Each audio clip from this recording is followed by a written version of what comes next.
Bring it, girl. What did I do now? Which time?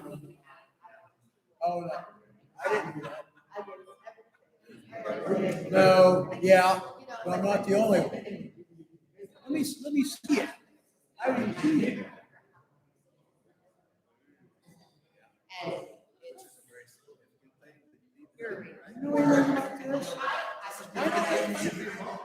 I can neither confirm or deny that I believe in the I do like it, the greater the property is. I like it. It wasn't me, but I like it.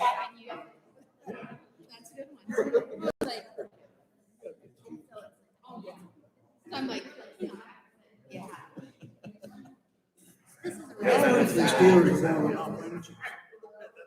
so, I mean, so like, I don't know. I think I got what I got. You know why I cannot stand those turtles? So, I don't know how. Oh, but if they wasn't. He was like 3 times over. Oh, yeah. But I was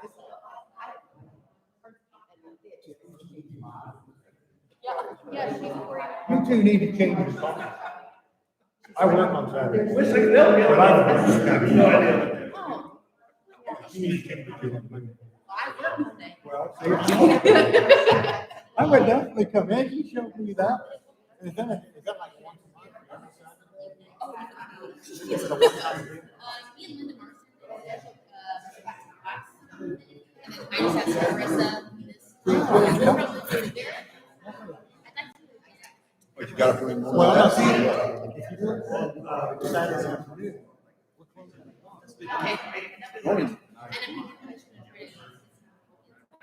Yeah. Coffee. Anyway, but away from this, very tell me what's wrong, tell me what you like, what you don't like. All right. If I like it,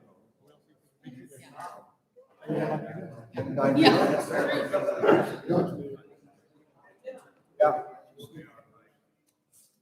Where'd he go?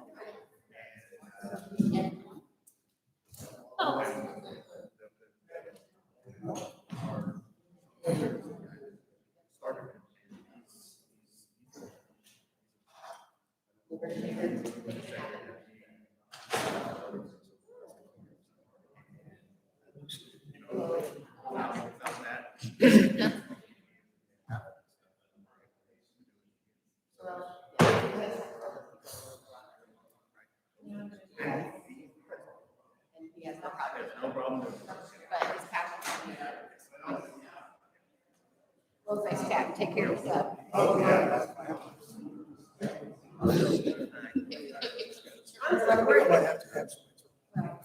Well, we still have to sell it.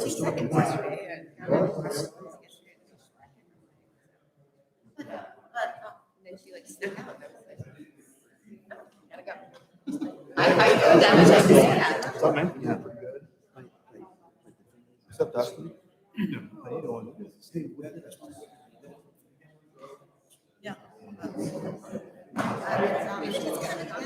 Well, when I do my stuff, I met. Yeah, pretty good confidentiality.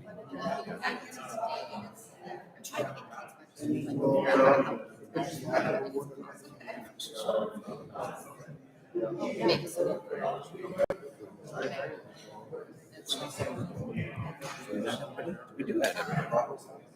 No, they accept one. And they're like, never mind. One is that. How do you know? Exactly. Maybe they'll have some loaded steak. And I'm like, what with you? Yeah. I don't know. They don't want to bring it. That's not how I'm sure. So what are you talking about?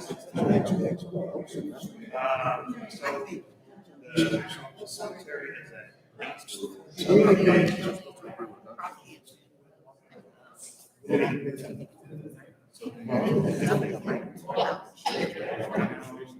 And then you just drive by their house. They haven't got it figured out by now.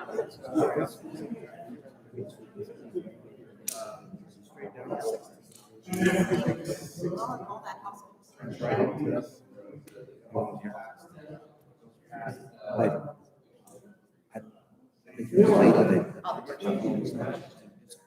She's like 97, right? And I get very good. And her daughter's not the only one that I remember when she was doctors. They're very challenging. A little bit, but it's not.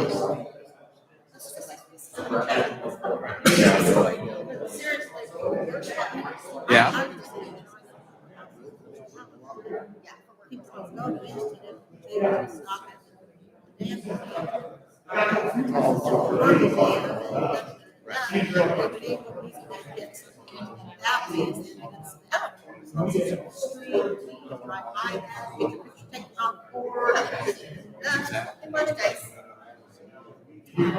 And that's, I mean, I think that's fine, especially, but that's good. And that's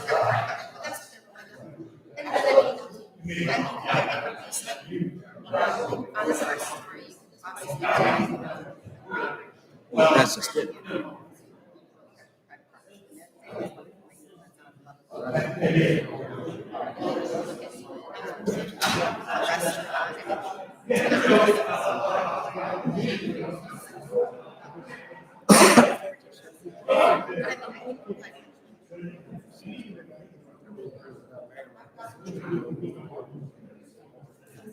All that they had on money.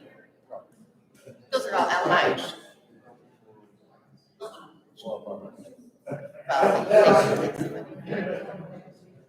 we have more outlined, 55 plus we need.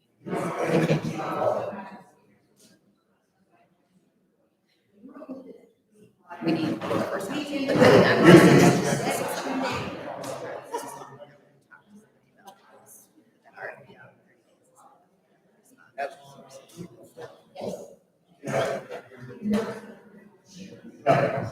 and so there's little ways. That's the goal.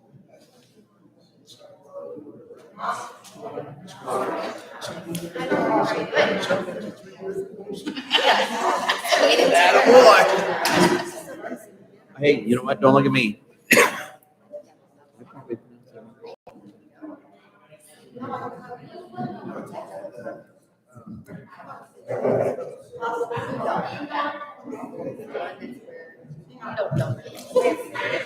I don't see all our candidates. We're supposed to have 5 candidates. So if I resign right now, you get enough to fill 2 spots, right? Keith Meyer dropped out, so we only have 4 candidates.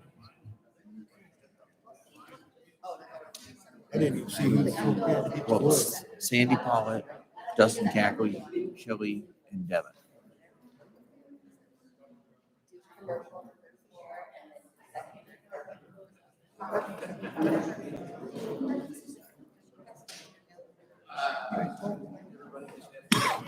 Look at them and pass them along. They're the same thing. Pretty much. Rod.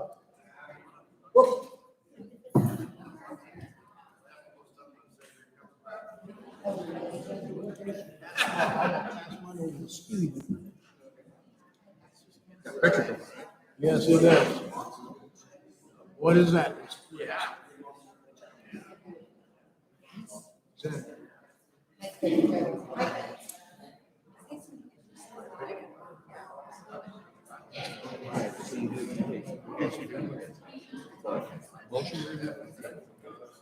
Motion to amend. Then a motion for the first reading.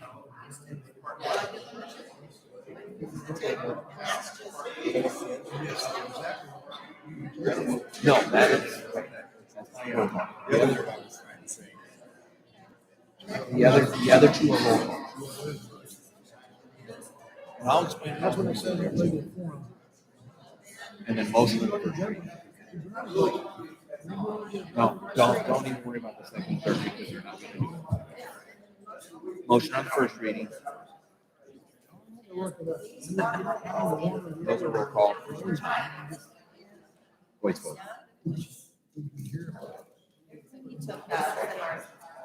Oh, there's two. Yeah.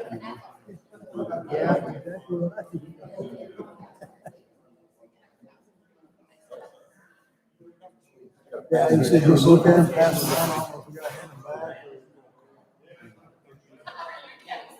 or. Back when you got-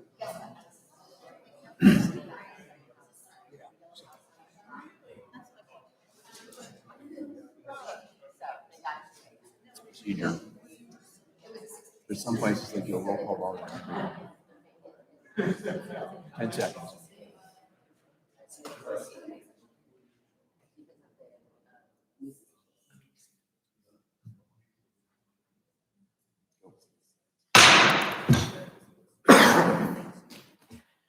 Good evening, everybody. We have City Council meeting, October 6, 2022, 501 Main Street, 5:30 p.m. Can I call the meeting to order? And let's stand for the Pledge of Allegiance. I pledge allegiance to the flag of the United States of America and to the republic for which it stands, one nation, under God, indivisible, with liberty and justice for all. Roll call. Crenshaw, Here. Altai, Here. Garcia. Here. Lowenthal, Here. Andrews. Here.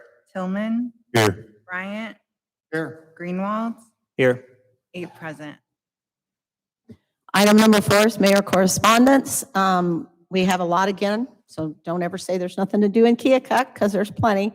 We are starting with tomorrow night, Friday, October 7th. We have First Friday again with the businesses open late. Enjoy downtown dining deals and giveaways. And the theme this month is Witches and Ghouls. Also, after you're all done walking up and down Main Street, head out to Calvert Stadium here in Keokuk. It is our football game, and it is Military Appreciation Night. And so I also had heard by rumor that the visiting teams, veterans are going to join our veterans on the field. So that is great. Item number 3 is Lake Cooper Excream Nightmarish Haunted House opens for their scary business of the season on Friday night. Admission is $10, and you can check and see what is going on there and when they'll be open. Saturday, October 8th, the last farmers market at River City Mall is 8 to 11:30. A Carol Montag performance live at the Depot at 7:00 p.m.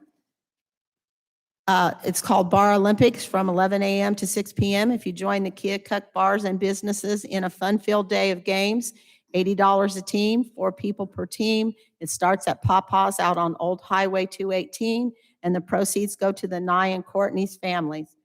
Part number 3 is Molly Hurley Karaoke Contest at Rascals Pub and Grub at 7:00 p.m. Proceeds go to the Molly Hurley Scholarship Fund. Sunday, October 9th, St. Vincent's annual fall carnival from 1 to 4 at their school. Then we'll move a little forward to Friday, October 14th, and the Southeastern Community College will be having their zombie walk that they have every year, and they start over across the street here at Estes Park. Sign up is at 5 p.m., and the walk begins at 6. Saturday, October 15, we have Family Fright Fest at Rand Park, and it's fun food, hay rides, costume contests. It's from 1 to 4 p.m. And last but not least is Monday, October 17th, is okay, you got to say this for me. Moscacoli dinner fundraiser at the Keokuk Yacht Club, and it is from 5 to 8 o'clock. It's pasta, slaw, bread, dessert, and drink. And this fundraiser is to help save the adjoining building at 426 Main, Keokuk, from demolition and retain for future museum spaces. Structural repairs are needed before winter. Please help us save this historic building on our main street. Item number 5, citizens' request.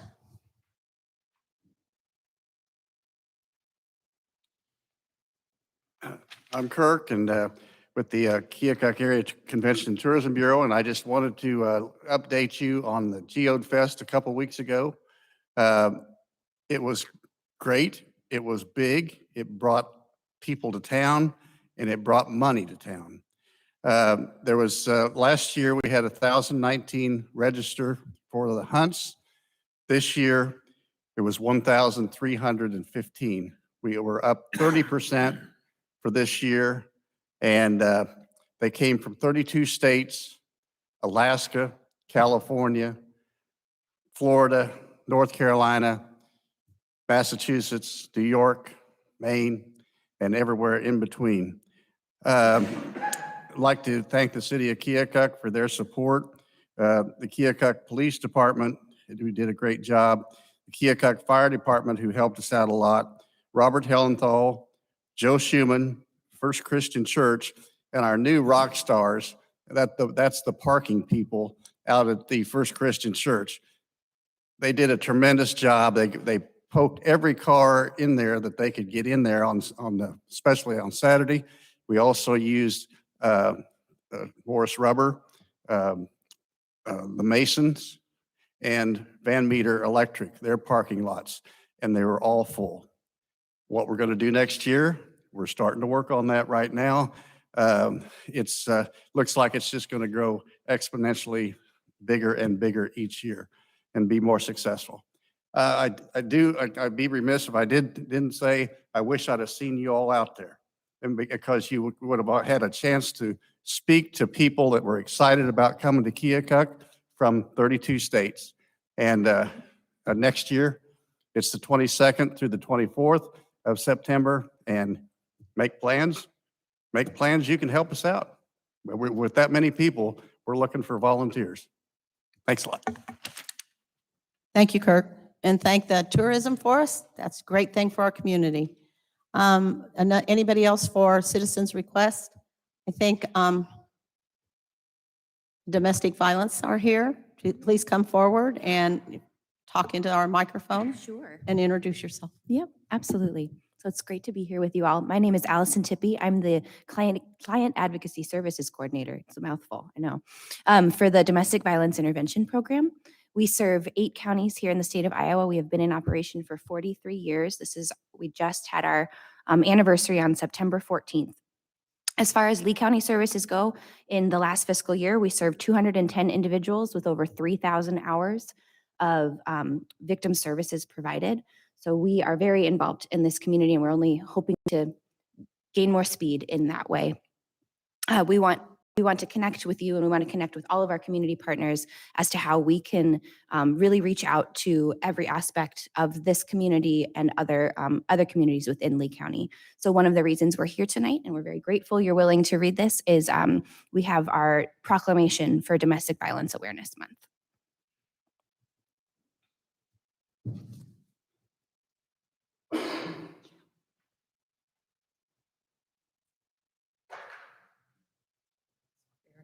It's wonderful to meet you as well. Okay, here we go. Proclamation Domestic Violence Awareness Month, October 2022. Whereas domestic violence, dating violence, and stalking affects women, children, and men of all racial, cultural, and economic backgrounds, causing long-term physical, psychological, and emotional harm. And whereas 1 in 3 Americans has witnessed an incident of domestic violence, and whereas children who experience domestic violence are a higher risk for failure in school, mental illness, substance abuse, suicide, and many choose violence to solve problems later in their life. And whereas domestic violence in rural communities exists as a hidden, silent, and often unrecognized crime that is often unreported.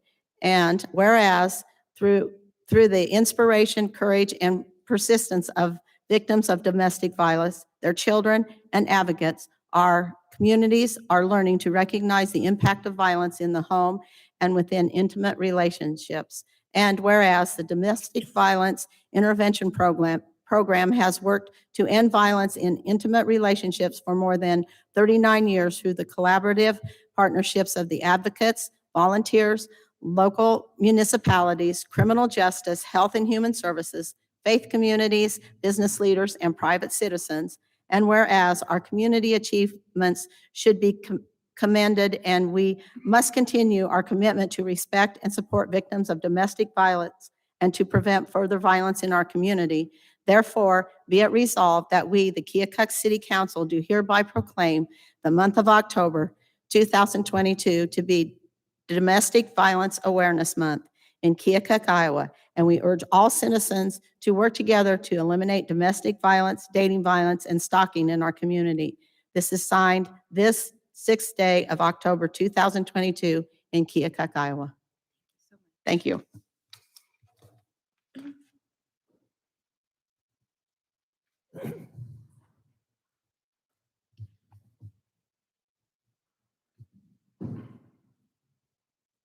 Do we have any more citizens' requests? We'll move right along to item number 6, the consent agenda. Minutes of the council workshop and regular city council meeting of September 15th, 2022. Minutes of the Civil Service Committee meeting of September 24th, 2022. Resolution approving a liquor license for Aldi Incorporated, number 15, 3379 Main Street, effective October 22nd, 2022. Class C beer permit, Class B wine permit, and Sunday sales. Certificate list for the fire department promotional examination conducted on September 2nd, 2022. Approving an urban revitalization tax exemption for Gerald Doctorman, 1320 Grand Avenue, 3 Seasons Room and a breezeway. Motion to pay the bills and transfers listed in registers number 5297 through 5300. Do I have a motion? So move. Second. Any discussion? All those in favor say aye. Aye. All opposed?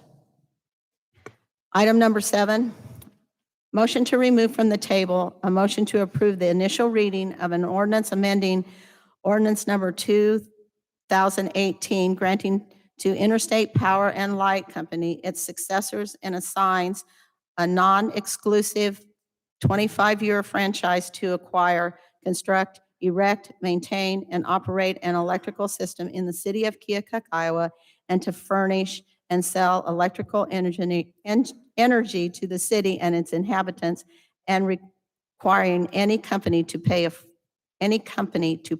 said company to pay a franchise fee to the city. Do I have a motion? So moved. Second. Any discussion? I need a roll call. Oh, this one's just a vote. All those in favor say aye. Aye. All opposed? Oh.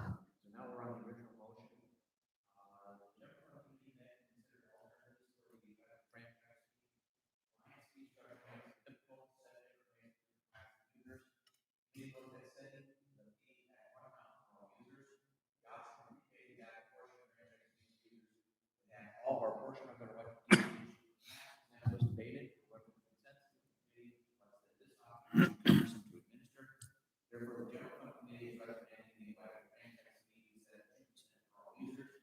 They include a updated version of the ordinance. So there will be a motion to amend that particular paragraph to be as 2% for all users. And then after that, we make a additional motion to approve the amended ordinance. Oh, motion to amend. What's that? Motion to amend. Second. Any discussion? I need a roll call. Crenshaw, No. Altair, No. Garcia, Aye. Allenthal, Aye. Andrews, Aye.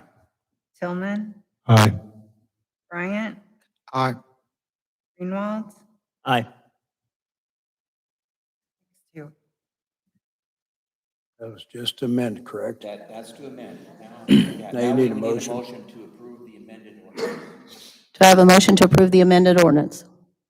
So moved. Second. Any discussion? I need a roll call. Crenshaw, No. Altair, No. Garcia, Aye. Ellenthal, Aye. Andrews, Aye. Tillman, Aye. Bryant, Aye. Greenwald, Aye. 6-2. Okay, item number 8, consider resolution naming authorized representative for federal emergency management grants. Do I have a motion to approve? So moved. Second. Any discussion?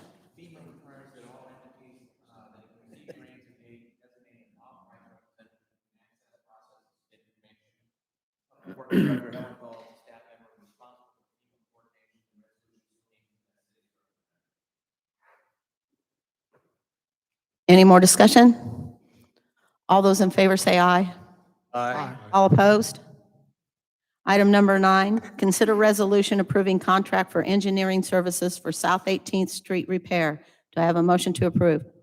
So moved. Second. Any discussion? The Public Works Committee reviewed 2 proposals for engineering services related to South 18th reconstruction project. The committee is recommending engaging Shoemaker Holland for the design.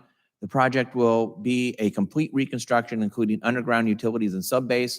In order to receive a more favorable bid on water main replacement, a separate bidding will be held for that work.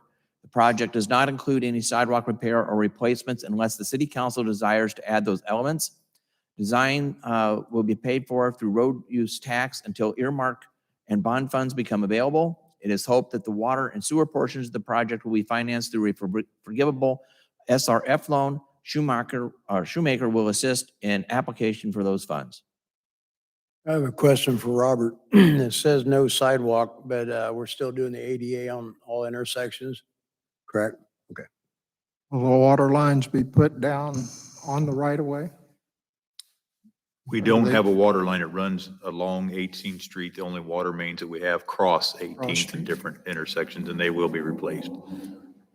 We did talk with the engineer when we had a meeting a few weeks ago about replacing the sidewalk on the north side of South 18th. That's something that the council, Cole, if you want to elaborate on that a little bit, we need to make a decision on whether we want to do that or not include that. Correct. The plans right now do not include replacement of sidewalk, but the discussion was that perhaps on the north side that we do it all the way from 18th to the cemetery to allow a path. But that would be an additional cost, both in construction and design. But it's up to the council if they want to include that.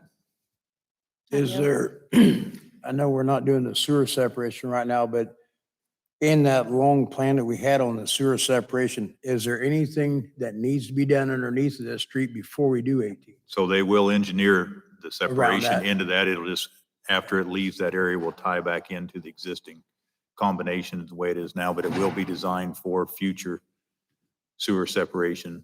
And I believe in talking with Brian the other day on the phone that they're actually going to engineer the sidewalk into this project, but that'll be something that the council will have to approve whether we want to move forward with that or not. But Okay. it is going to be designed into the plans for the north side to be replaced.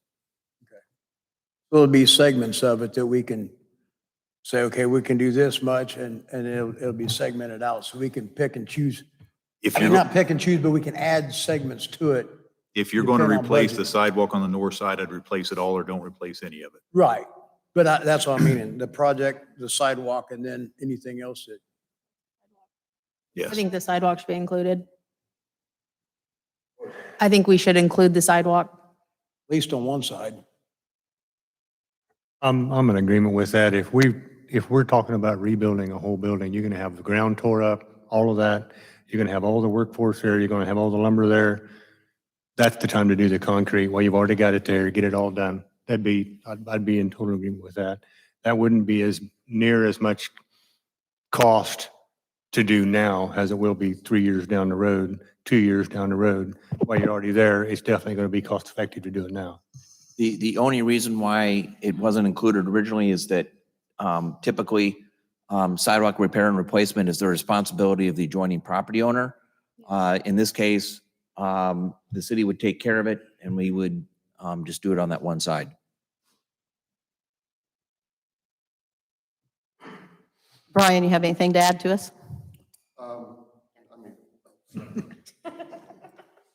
Sorry, I'm Brian Carroll with Shoemaker and Allen Engineers. As Robert stated, we did go ahead and include the north side sidewalks in our current design fee, so there would not be an extra charge for us for that. The only extra would be the construction cost, which now our estimates just a little under 3.1 or 3.2 million. Give or take, depending on the time frame that we bid this in. I would anticipate the sidewalk, we're looking at 8 blocks. We already have to do the pedestrian ramps, which usually run 15 to 20 feet beyond the returns for the intersection. So you're really replacing the roughly 200 feet in between on each block. So I would say that the additional cost for that would be probably under $100,000 for the concrete and the work. If anybody else had any other questions on that. Or I haven't seen any proposal on this. Is this asphalt? Is this concrete? Is this? We're This proposing concrete for the design. We can throw a bid alternate in there if the city would like us to do that. We always recommend concrete just for the longevity of it, but that's ultimately up to the owners. Say it'd be $100,000 for the full 8 blocks of sidewalk? That's just my rough estimate in my mind right now. I mean, it's hard to say what market values are going to do in the next year and a half, but. Then it would be double that if we done both sides or more? Well, when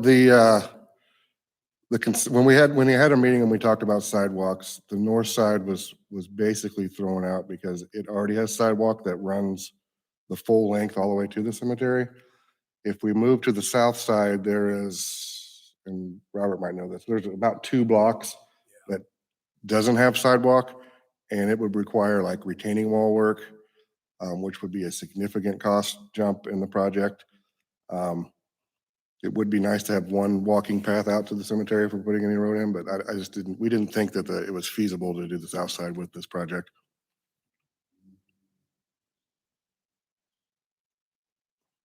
Sounds good. Okay, thank you, Brian. So we are at, do we have to amend anything there? No, just- They've already added the one side of the sidewalk, right? Just ask who's in favor. Okay, all those in favor? Aye. Aye. All opposed? Item number 10, consider resolution setting a public hearing on a request to vacate and dispose of a portion of a platted unimproved alley in Block 11, Hawkeye Edition, City of Keokuk, Lee County, Iowa. Do I have a motion to approve? So moved. Second.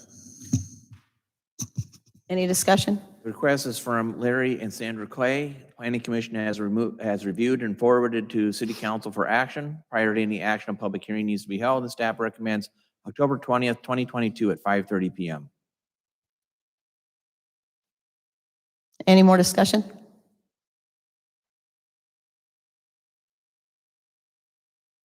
Pam, do you have anything on that? I really don't have anything to add, Kathy. Okay, thank you. All those in favor say aye. Aye. All opposed? Item number 11, consider resolution setting a public hearing on a request to amend Title 20 of the Keokuk Municipal Code, Section 20.30.0306, fences. Do I have a motion to approve? So move. So Midwest Industrial we need a second. Services, I'm sorry. Did we get a second? Second. There we go. Sorry about that. Midwest Industrial Service, Mark Stanley is the manager. He came in probably a month ago wanting a fence permit to install a 10-foot fence with barbed wire, which is not allowed by code. This was actually to help with theft on the property. So it has went through the Planning Commission. We reviewed actually the entire fence ordinance to make some changes. I would like to set the public hearing to amend the zoning ordinance.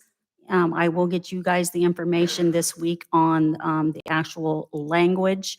The Planning Commission reviewed and made a recommendation that you approve the changes that they requested. Any more discussion? All those in favor say aye. Opposed?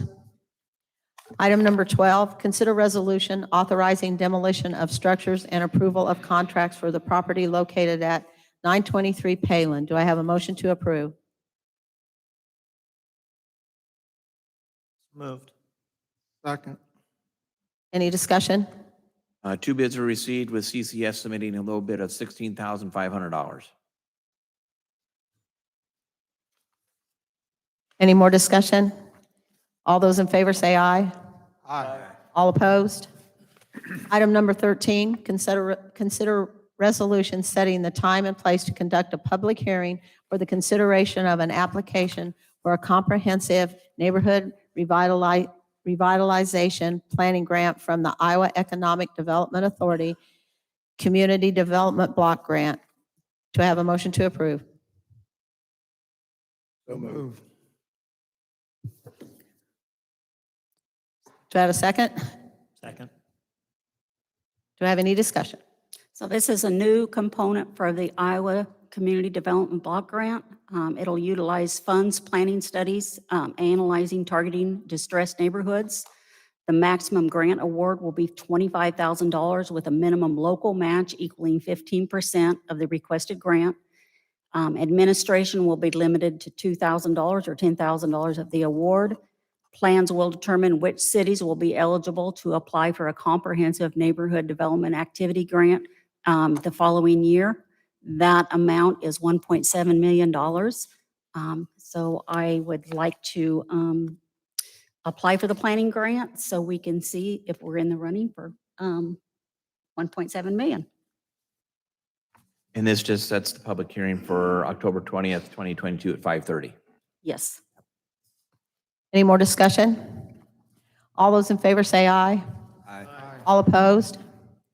Item number 14, motion to approve that all open positions funded all or with a portion of the general fund revenues be approved for hire prior to the recruitment process commencing. So moved. Do I have a second? Second. During discussions on solutions to the general fund shortfall, staff suggested that all hires within the general fund receive approval from the city council prior to the recruitment process starting. The consensus of the council was for this to occur. However, recently there was some confusion on the matter surrounding an open position since the directive was not formalized by council action. Staff is now asking the council to pass a motion stating that all positions funded all or within the portion of general fund revenues be approved for hire during budget discussions and approval. Staff will identify all positions with employees who are or will be eligible to retire within the upcoming fiscal year to allow the city council the ability to determine if resources are sufficient, if staffing with or without the position is sufficient, and if service levels can be better maintained with or without the position. When we discuss this, I sort of just feel like it's a moot point, seeing as this is what's already happening during budget discussions. And I think the only reason the conversation got brought up is because there was an issue with a potential hire and issues with chain of command on how to discuss a potential hire. For me, it's just something that's already happening. We already have departments at budget time telling you if people are retiring and if we should budget for X amount of people. At budget time, right? Yes. But this just formalizes it. This says all the time. No. No, well, it just says at budget time. This is what it, if you read what I said, it says that staff will, that we have it during budget discussion. It formalizes it and clears up the language for everybody. Don't we have a minimum staffing requirements like in the fire department? Yes. Well, if, So they can staff up to that minimum without this. All this is doing is formalizing so that at some point, staffing is analyzed to make sure that we are sufficient and effective. you're saying all General fund positions. general fund positions, but if somebody retires in the fire department, they need to replace them. Right, but what it is we also need to plan for that. He does like Dave did. So what it is if somebody retires, we have to be able to plan for that, for one, because what it is they have their sick leave, they have their sick leave payout. Wouldn't that be in budget? Yes, and that's what we're stating. Read, Councilmember, read what I wrote, not what's on the agenda. I have read it.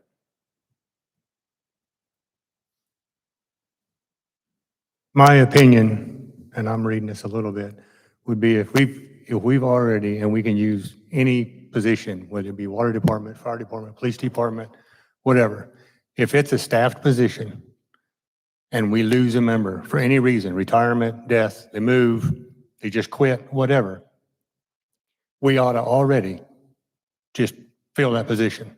We should not need to come to council if we've already got 12 members and now we're down to 11 because one's missing.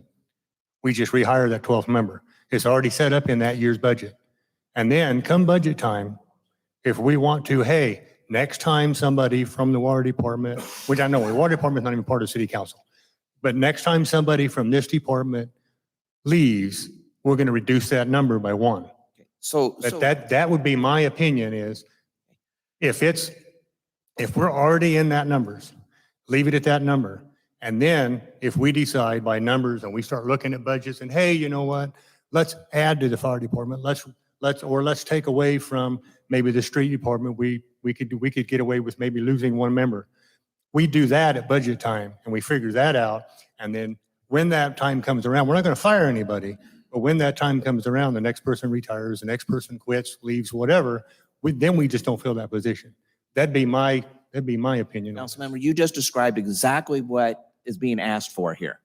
Well, okay, no, the council member, it's exactly what is being asked for, is that we formalize it and say that during budget process, we'll examine all positions. Okay? I place this on the agenda at the request of a council member. If I place this on the agenda at the request of a council member, if you don't want to do anything with it, then don't do anything with it. But I place it on the agenda at the request of a council member because there was some confusion over what the process was on a hire. It was placed on the Yeah. agenda because an action was trying to be required for something that we had never voted on. That's why it's on the agenda. We were trying to require something that we had never established. That's why it's on the agenda. At this point, this is what we do already. Do we want to make it final or not? But this is a practice that's already there. You bring it forward at budget time. Hey, I've got 2 people who are eligible to retire. Whether they do that or not is their choice. And at that point is when you say, are we going to hire the 2 people that may retire or not? At budget time. Wonder if you need somebody right now. Right now.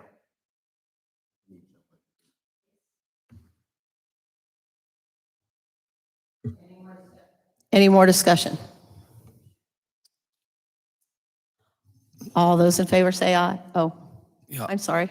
so if you look at the next line, it's that I was instructed by Cole that I needed to submit a request to the council to hire the position. So I guess I'm a little confused on what you're asking for versus what he asked me to do. This language was proposed to me or asked for me to draw up. And this is what I drew up and placed on the agenda after we had spoken. Why does 15 even in there If he's got somebody retiring now, why does he have to get it approved? Okay, because this was the confusion, and this is why we're doing this motion now. Again, I was requested to place this on the agenda for formal action so that we have the process down. If after you pass this, you want to take no action on 15 and just allow them to hire, that's perfectly fine. But this is what I was requested to place on the agenda. After we spoke, Gabe, this is what I was requested to place on the agenda. Okay, but He came in and asked for 2 guys. And I said, retired. He said, one retired, one something. He asked, we approved it. No big deal. Because that's the way. So why is it there? So, because it's only verbal, and this is putting it in writing. So then you can control, we can control if somebody retires and it's a fireman, wonder if it's voted down. Can we vote that down? You could, but you have to answer to 9,000 and some odd people as to why. But you it voted. could happen. Sure can. But the way it is now, it can happen. Well, yes and no. No, it won't happen. But if staff comes in and says, hey, all of a sudden, we can't pay because ADM closed or the hospital closed, and then that budget comes in and now we got to amend the budget, now it's more formal. Yes. This is just clearing up language. I don't find it clear because if I hear you correctly, if I have another person retire next year, then I'm to come before the council and ask to replace them? During budget season. Around December, I would say, hey, there's somebody looking to retire. Right. Okay. Yeah. What if So, somebody okay. quits and we don't, are you still asking me to come and ask for a What replacement? it is we, as it says here, is that staff will identify positions with employees who are willing or eligible to retire. If somebody decides to quit, I can't control that. That can happen. One of the problems that we have is, and it's not in the fire department or the police department, because you guys tend to know, hey, I'm retiring in 16 months and I'm going to let you know.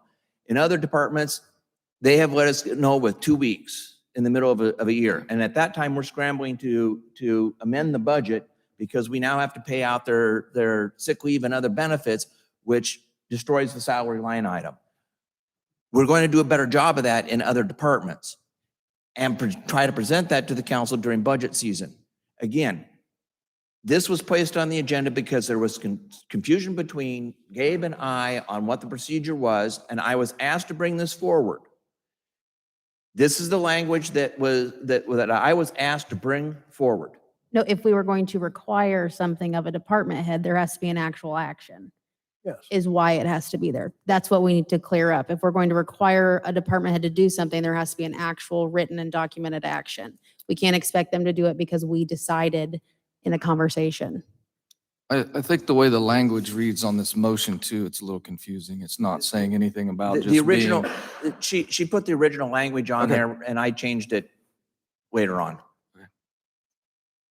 This only pertains to retirements then. What it is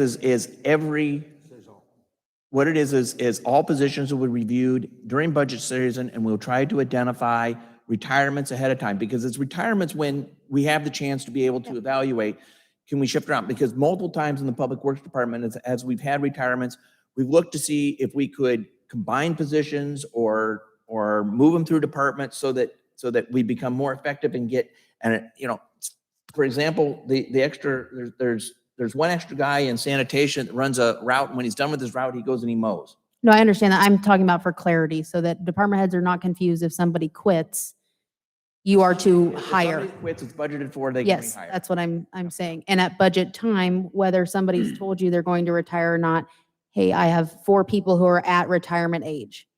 Be prepared that at any point this fiscal year, they could retire. Right. But what you just said, Cole, if somebody quits, it's not, what happens then? If somebody quits and we've already got the position in the budget, then they can go and they can hire. Okay? But one of us, okay, if the position's in the budget, If it's in the budget, like using a fireman again, because Gabe's here. If it's in there already, you know, we can't not say, you know, we need so many firemen to run each shift. We can't say. You're right. You're right. But there's more than firemen and policemen in the general fund budget. There's cemetery personnel and everything else. And if somebody quits there, They're right? called public safety. And they've got. You're correct. Okay. But what it is if anybody within the general fund, and actually with Robert and Tom, anytime they have a replacement, we sit down and we evaluate. Can we do it in a different way? Can we, right? But the general fund, because of the position it's in, we're taking extra emphasis to review positions because that is our largest expense in that fund. This in no way has anything to do trying to not have as many firemen and have volunteer firemen. No, it does not. All it's doing, we're in a position with the general fund that we have to look at every position and be able to say, can we do it in a different way? Can we approach it in a different way? And that's all departments, council member. It's all departments. Okay, so we have a first and we have a second, and we've had some discussion. I'm going to say all those in favor say aye. Aye. All opposed? Nay. Nay. I would do a roll call. I request a roll call. Henshaw, No. Alton. Aye. Garcia, No. Allenthal, Aye.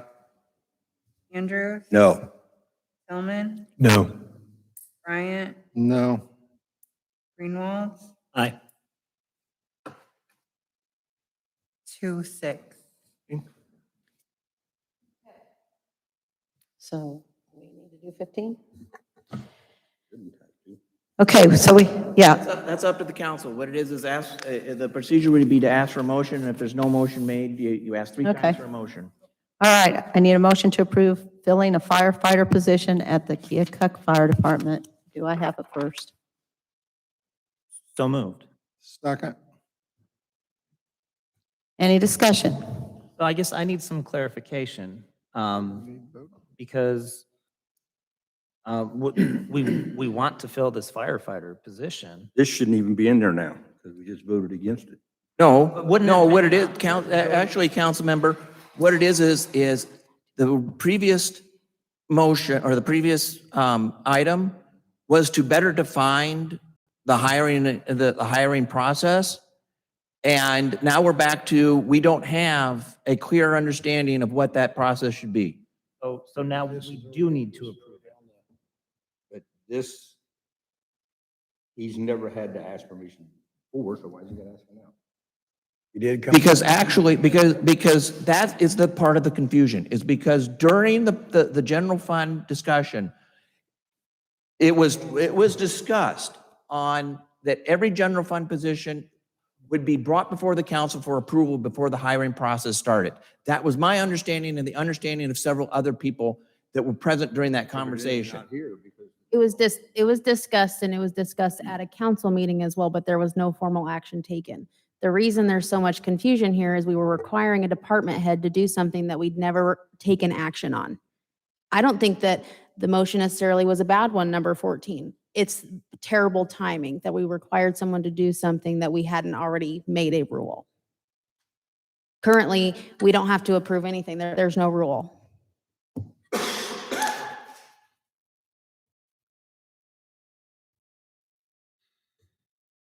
Any more discussion?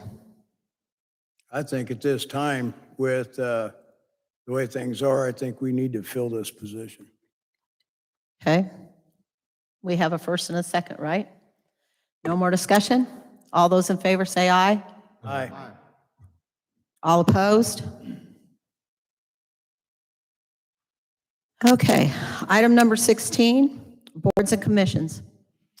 Airport Commission final notification, Bob McDowell, term to expire 10/20/2028. Grand Park Pavilion Commission final notification, vote required, Doug Bartholomew and Damon Cackley, terms to expire 10/22/2027. There's a second notification on another Rand Park Pavilion Commission, Grand Theater Commission, first notification, and Park and Recreation Advisory Board, first notifications. We can do an omnibus motion on the 3 positions with 1 in Airport and 2 in Rand Park Pavilion. Okay.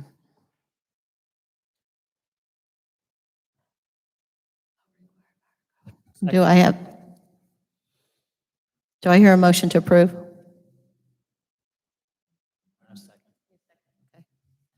Any more discussion?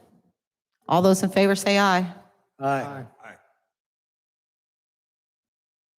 Any more boards or commissions have any reports? Yeah, I'd like to give one on Great River Regional Waste.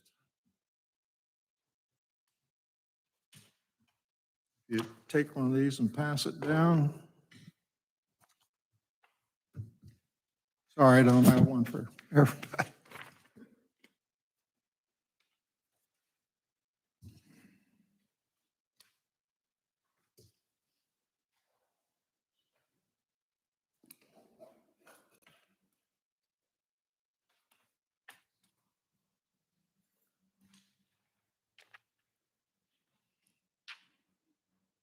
Okay, if you look, this first page, colored page, has the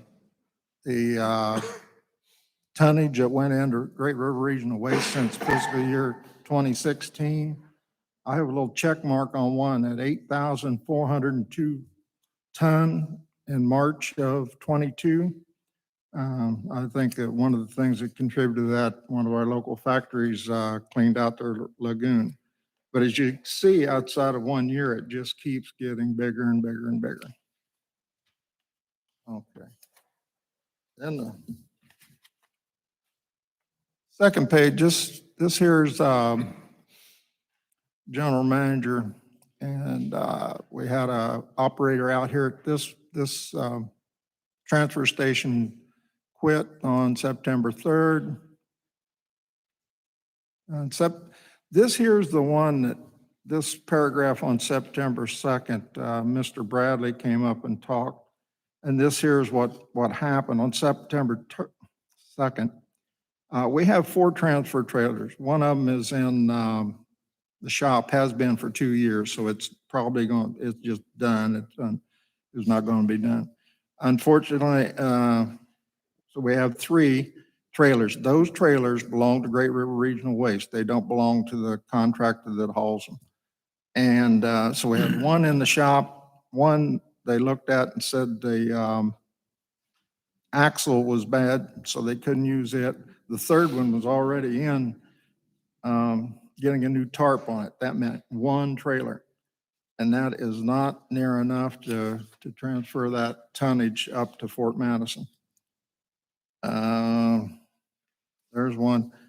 We were receiving approximately 500 tons of coal from the railroad yet this month. That is the end of that rail accident out here.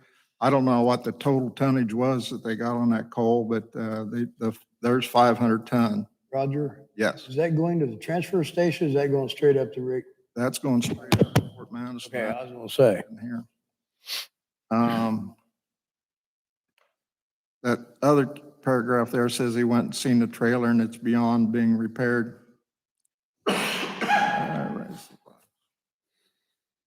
Okay, here's some things here. Great River Regional Waste accepts approximately 78,000 tons of waste annually. Keokuk Transfer Station gets 28,000 tons of waste per year. Great River owns 4 trailers. Great River has utility trailers. Approximately 25% that goes to Fort Madison goes through this transfer station. And that could even be more. It could even be 30%, a little bit. Out of state, and this was one of the new things that happened.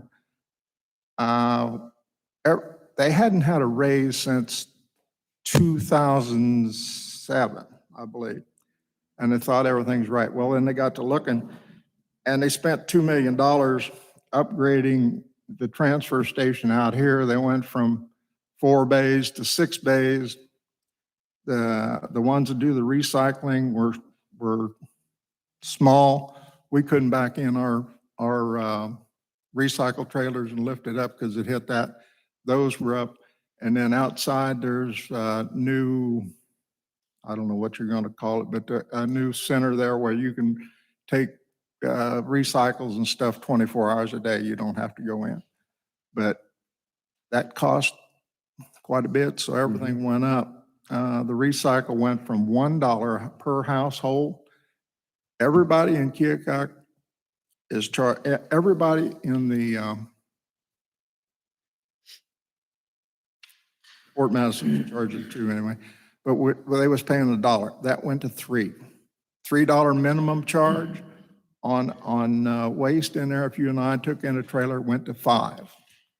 The tonnage went, I don't know what it was, but now it's $45.50 a ton to take waste in there.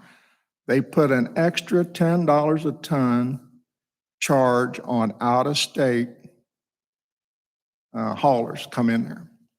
And so far, they haven't had any qualms about it. If that out-of-state hauler wants to take it to Fort Madison, they get the $45.50, but they don't, if they dump in this transfer station, they got they're charged $10 more a ton.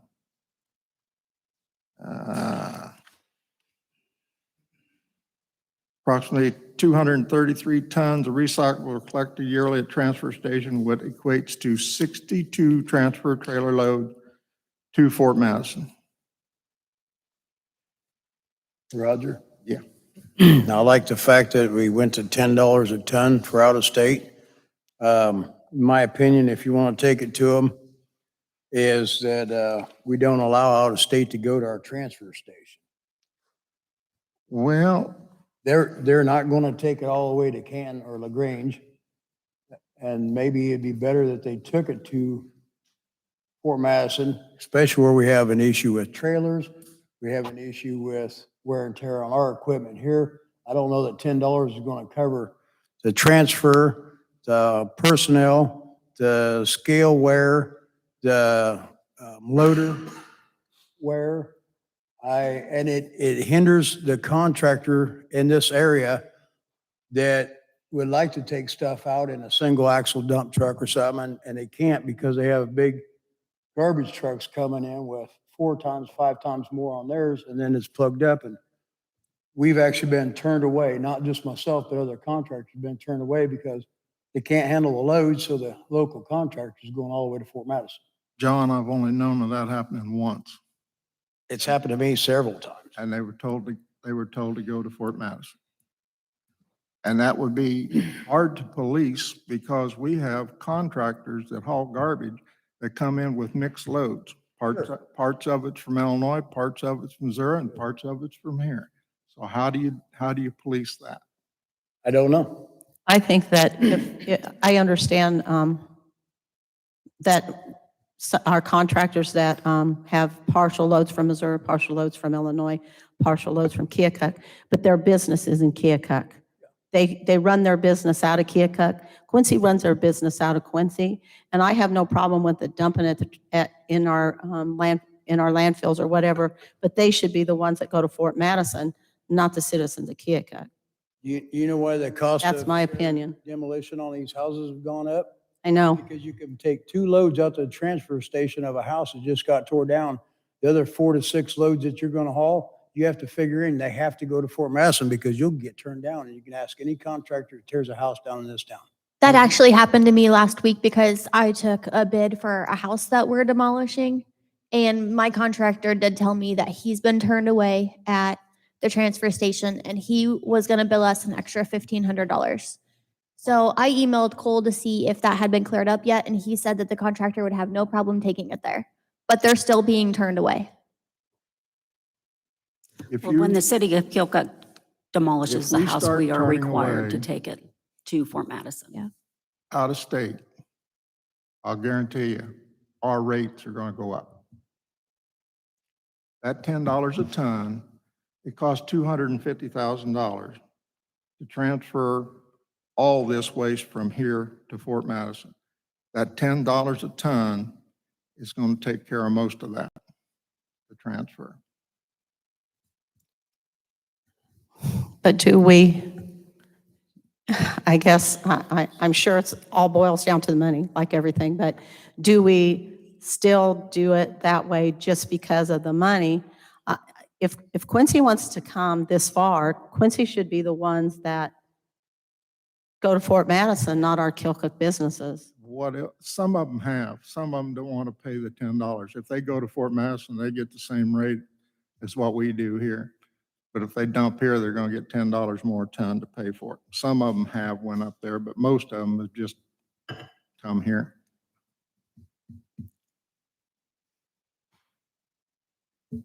But I'll try to express your feelings, but you know, you got that is a very expensive operation. They just opened up a new cell, had several tens of thousands of yards of dirt to move. It's got to be moved off that site because you got to have the hole to fill it. The EPA makes you put money in escrow, if you want to call it that, in case of closure. You're just opening, but they're making you put money in there now, preparing for closure. They just bought 2 acres off the prison. They bought 15 acres off the airport. That's the reason why, you know, they say that none of our grandchildren should have to worry about closure of the dump. But, those caterpillars and trucks and so on are very expensive. Roger, as an alternative to not making them take it all the way to Fort Madison, how about purchasing a couple more transfer trailers? Because that's why we're being turned away, is because they're getting so much in there. They said they don't have enough trucks or enough time to haul it out. Maybe if we could get another load or two a day, that would help the rest of the citizens out. You know, I mean, I'm just giving out ideas here. And I am certified landfill operator, so I do understand how the landfill works. I spoke with the coordinator up there a couple weeks ago after I'd had a discussion with the mayor, and his reasoning for not taking the demo any more than what they do down here is it damages their trailer. That was the explanation that I was given. So I don't know that if if they bought 5 more trailers, if that would change. I see. Does our landfill have a C&D section, or does it all go into the same place? I think I won't answer that because I don't know that. And I think that I know the answer, but I'm not positive on it, so I will not. That's a question I don't know either. That might help alleviate something for contractors, be easier to get in and out, even though you're having to go to Fort Madison. If they had a place just for your C&D, your construction demolition, you know, maybe that would help alleviate a little bit. I mean, these are just ideas. The trailers they have a walking floor, and the walking floor, a lot of them around here is 2 feet or so wide. This walking floor is from wall to wall, and that helps distribute it. You know, you just don't dump it and then spread it out. It spreads out to one side. They're a lot safer trailers too for the operator and everything else. And they are going to get back to the 4 trailers they have instead of having 3. They will be getting back to the 4. They have not been hauling on Saturday, which that's probably what they're going to have to do with you know, you look that it's going up. So they're going to have to make sure that facility is pretty well empty on Friday, and is, you know, they haul some on Saturday, because when they come in there Monday, it's full. It's full. They can't get out of there. So yeah, there's some things to be done, and I think it will be. I think they've seen the problems, and they're going, because they thought that enlarging the facility would cure some of that, but it just made it worse. So thanks for the update, Roger. Thank you, Roger. Do we have any more discussion on that? Any more boards or commissions? Then we'll go to item number 17, council liaison reports.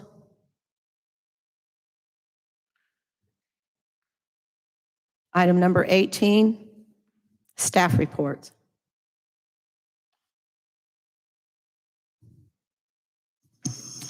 I've received 3 bids for our digester clean out, and there's quite a bit of difference between the 3 of them. And I think we'll have to maybe next council meeting decide on if we want to move forward with that. Something else to interject into that, number of cities are doing it. There are a lot of factories that produce waste, and they don't have anything to do with it. ADM to a degree, especially now, they are looking for someplace to haul it. And if we get our digesters cleaned out, we'll, have to explore this and figure out how much waste we could take, but we could put our name out there and charge factories, other municipalities, whoever, to dump in our digesters. It's a money-making thing. And this is just going to get more, there's going to be more of a need for that as we go along. So that's something else to think about as we do that. That's it. So the vacant registry property ordinance, we had a public information meeting on September 29th. Didn't have a lot of people come to the meeting, but there were a few. No one seemed to have an issue with it. I would either like it to go on the next agenda, October 20th, or either as the first reading, or if the council wants more discussion on that, we can put it on a workshop and go back over the information. And I also really need some direction on fees. I have some suggestions. I can give them to you tonight. I can send them in an email, or we can discuss them at our next workshop. Any direction? I would suggest that the next workshop that you bring forward suggestions and have the Okay. council look at them. The next thing I have is that we actually, we did receive 1 request for proposal on our 600 block Main Street buildings. Several of us have discussed the RFP, and we would like to go ahead and extend the timeline for another 60 days to try to get more proposals in. So if that's okay with the council, we will go that direction. And then I have Casey has a report. She had recovered liens from August to September that were paid for $4,648. Fall vouchers for the citywide cleanup. I believe we over 400 of them were actually taken, which that's probably, when she said that, are 2 on each voucher. There were 188 redeemed. The total on that was $2,217.49. The e-waste result was, our event was last week, and the results on that tabulation is still pending.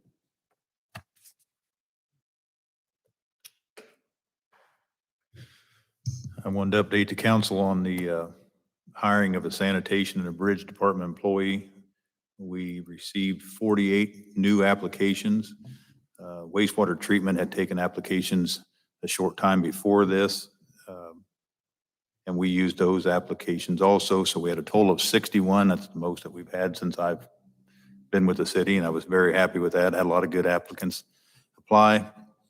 We interviewed 9, and we're currently working on selecting 2 candidates out of those 9. Just a little update on the rest of it also. We had 5 people that applied from ADM and 5 people from Siemens out of those 61 applications. The street department this summer has done an excellent job of getting as much done on chip sealing as possible. Last year we did 3 miles approximately. This year we've done 4 miles. On top of that, we've done crack sealing. I don't have an amount, but I know we've done quite a few blocks of that. I know North 13th was one that we really wanted to get done. We've got a lot more we'd like to do, but we're doing as much as as we possibly can. We've cut back on cutting trees and doing that kind of work during the summer warm months, and we're going to put that off till fall and winter and early spring. The downside of that is we're backlogged well over 20 trees that need taken down right now. So people that want trees taken down, you're going to be waiting a little bit. We got to juggle which priorities we want to do first. We have a storm sewer that has failed over on Third and Franklin. It's an old galvanized pipe. The bottom of it's completely eroded. It is going to need to be replaced. I'm currently taking quotes right now to see what we're going to do with that. It's not something that I feel we can do in-house. It needs an excavator to do the work, bigger than the one that we have. So we're looking at contracting just the labor part of it, with the city doing as much in-house as what we can as far as hauling materials, paying for the materials so we don't have any markup on the pipe and so on.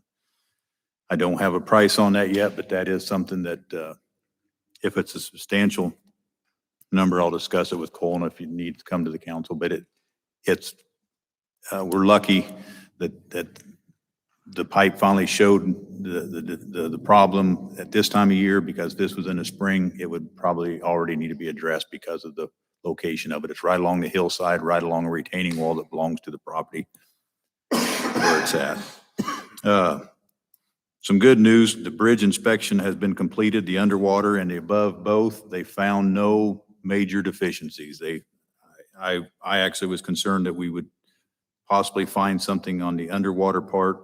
I have not got the written report back yet, but all indications that they gave me when they was here was that they did not find anything major wrong. So we will be getting a report. I think last year I handed out the paper copies, and we'll get them to you as soon as we have that. But that's some good news. The repairing of the bearing that we discussed Cole brought up at the last council meeting is planned to be performed next week.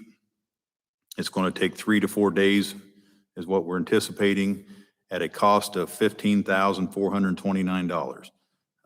There could possibly be another $4,500 if once the shaft and the bearing is removed, if there's any damage to the shaft, we'll have to have a new shaft made, and that's where the $4,500 would come into play. As of right now, we're hoping that that's not the case, but we'll know once they get it removed.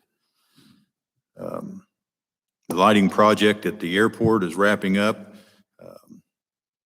It's the items that are left is the second flight check. That's where they go out and they inspect that the lights are all working, everything is operational and safe. And then a final walkthrough for them to make sure that there's no punch list items that need taken care of. I don't know if anybody really knows the different runways out there, but this was runway 14-32. And in this project, they also installed new lights on taxiway Echo, Bravo, and on the apron. And the apron is the area where somebody comes in and parks their plane, leaves it for the day or overnight. That's that big, large area. So the lighting was all upgraded in those areas. And still having a few issues with the lighting, but the contractor and the engineer are working on that. So it's in its final stage of that. So.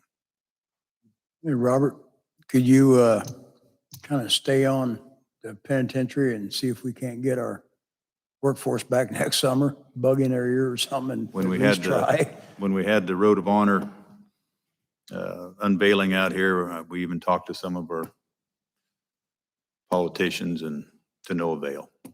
They've ended a lot of that. I don't even think they build cabinets anymore, do they? Of the prison. And they was building houses, but I don't think they do any of that anymore. Well, they did build this house, my understanding. Yeah, but they were built. Yes. Before. Yes. I know on top of COVID, there's been lots of safety issues as well. So it's really hard for them to find any sort of work even inside the prison. Anybody else? Okay. Robert, do you have any updates on the Hazelhurst project? Yes. I just sent an email to the contractor that originally did the work. I was contacted by W.L. Miller today. They are not going to be able to make the repairs until next year, next spring at the earliest. So I've reached out to the contractor that did the work to see how we're going to handle, there's going to be some repairs and there could be potentially be more damage to the road before the repairs are made next spring. So we're currently discussing that. There will not be any permanent repairs done this year. I was just told that today. Okay. Any other questions, staff? So my report, ADM closing, Mayor Mahoney and staff met with prospective buyers of the ADM plant. The prospect had met with ADM to tour the facility and meet with city representatives to discuss the issues surrounding the wastewater pretreatment. The prospect indicated they would be talking to us and IEDA further.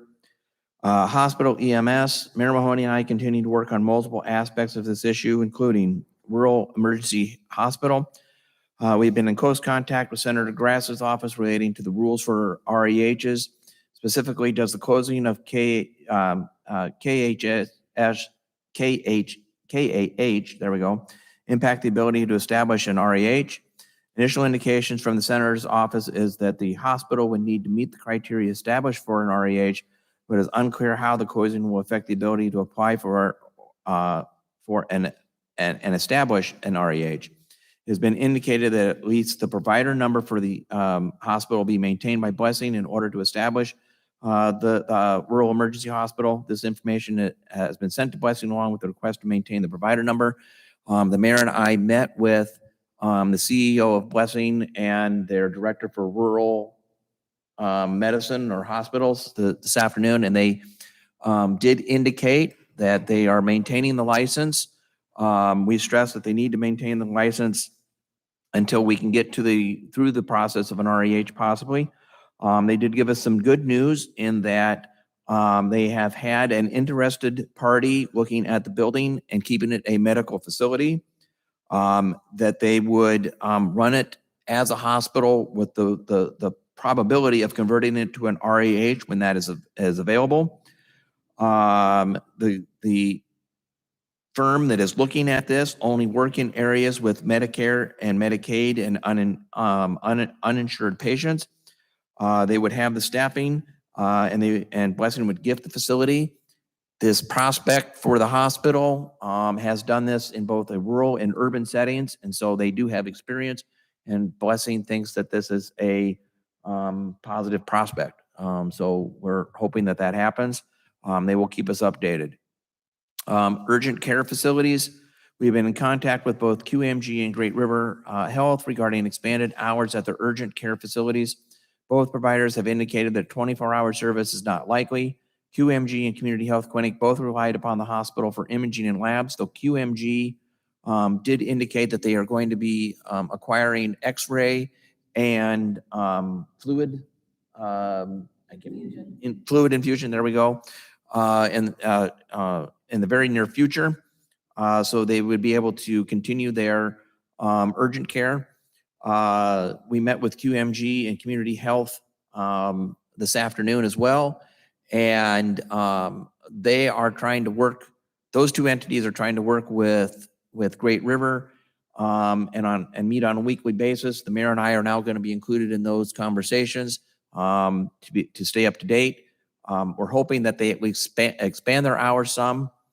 The mayor and I spoke with the governor's office and stressed several different things, including the REH and the need for legislation in this upcoming session, and that they are preparing that already, and will get it hopefully early in the session.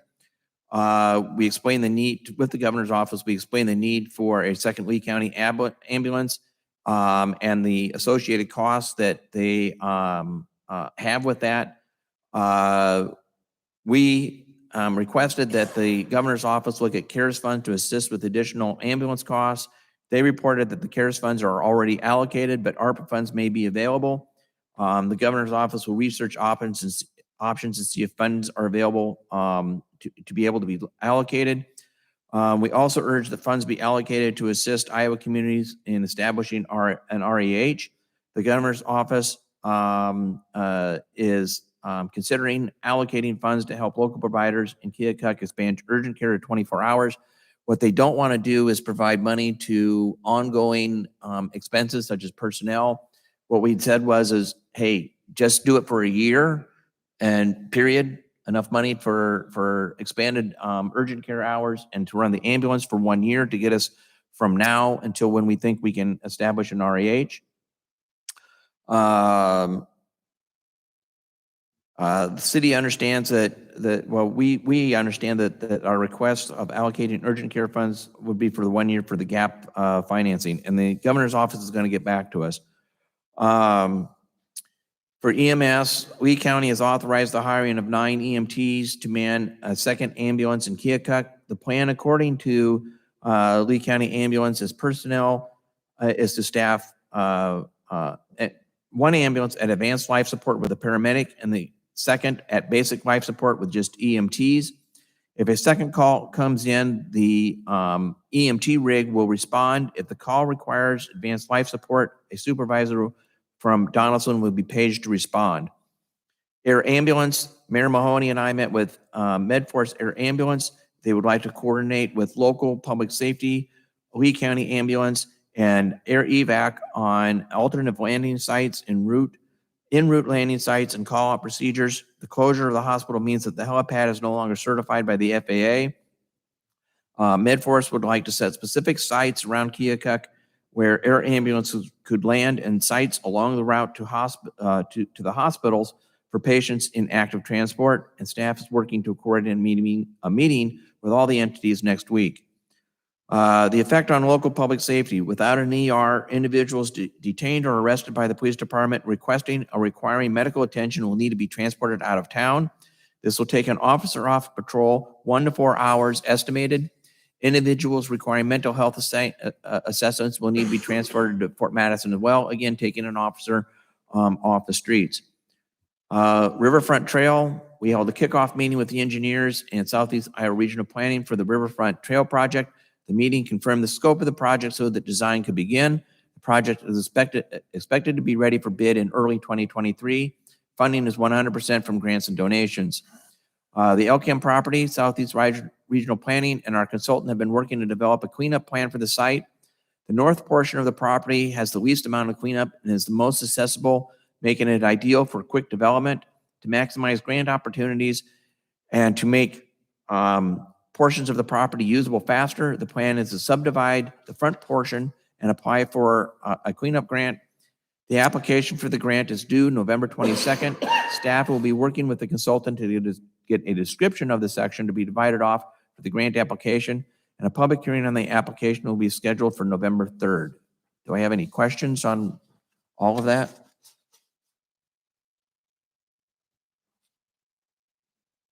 Okay, no more staff reports, right? Then do we have any new business, item number 19? With that being said, we will take a 5-minute break and return to our seats in 5 minutes. We are going to adjourn. Motion to approve. All those in favor? I need the 4 candidates.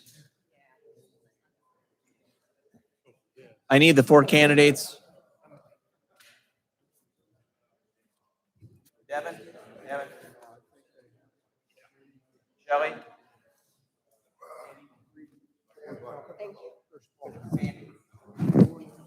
Yeah.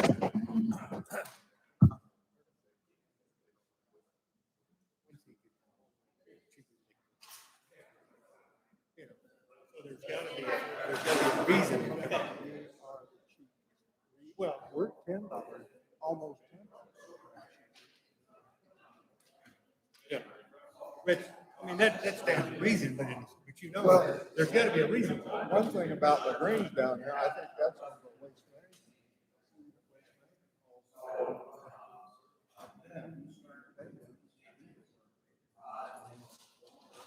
Well, so then you got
Well, I appreciate that. I like her too. She's a fireball, that's for sure.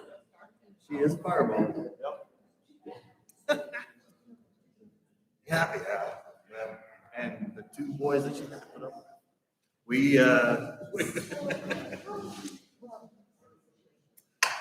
Let's see, I was. And Damon was. Yeah,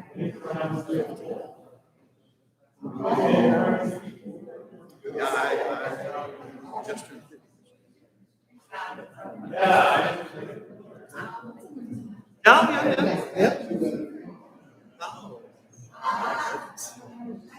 Right. Sure.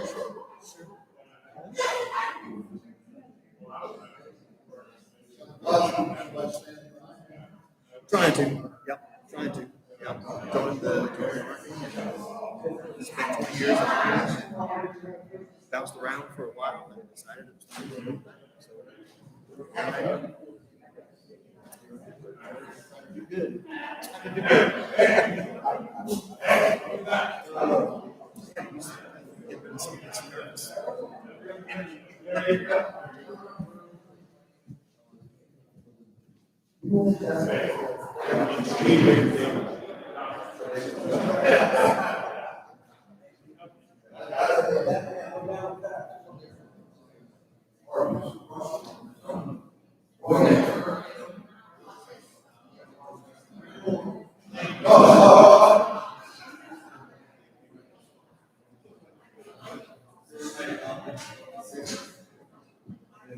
Give her a hug because she says she doesn't ever get any. Good to see you. Did she tell you about her? I didn't know she.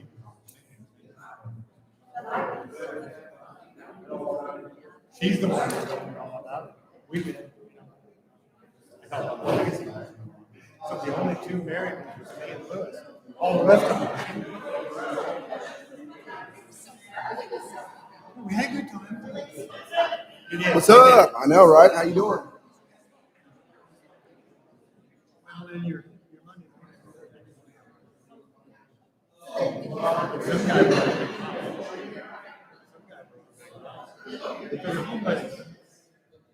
Yeah. Because I couldn't have a conversation. And then he left it. So I'm like, he left the whole thing. I'm like, hey, somebody, this little gal, which I think he told me, because I saw him say, what are we going to do with this guy? And then I had, like, letter, and I sent it, she goes, in her defense, it looked kind of like Squeaky from Sherman. Maybe 30 pounds heavier, but that little thing down here. It wasn't much of a heat. Oh, that's great. Congratulations.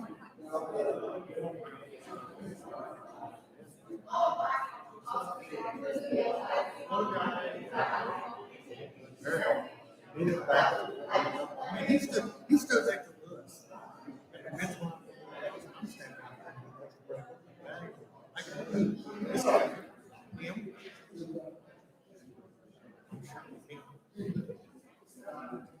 We were from Keokuk.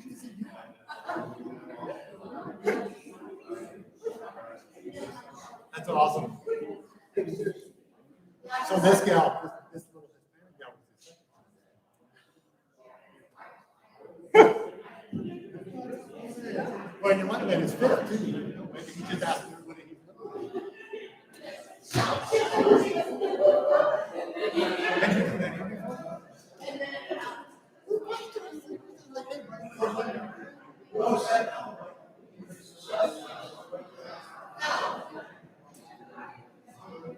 There you go.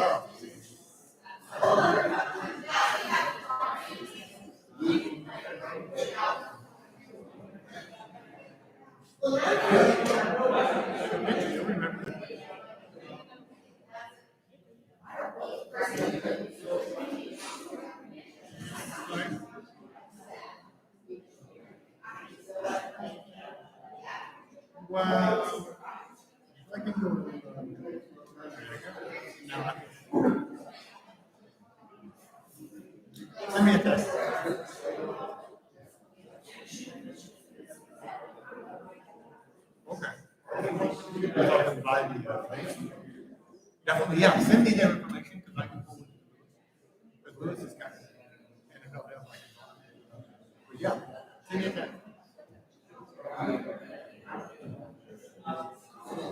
Lewis, help me with your name. He was the guy. This is the. This is the thing that we're on to do. Okay. I can do it, but it's not natural. It's not a natural thing. Getting butterflies all over people can do it. Like, I mean, people can do it. It's a skill. Yeah, yeah. I'm going with.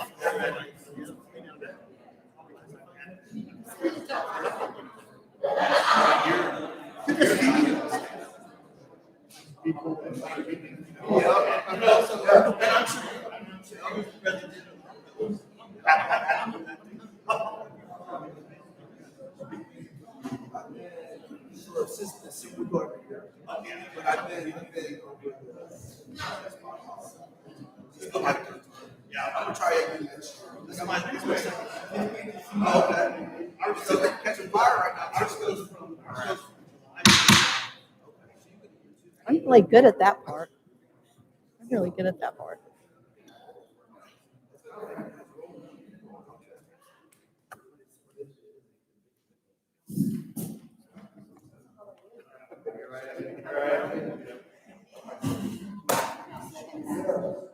So do you want to?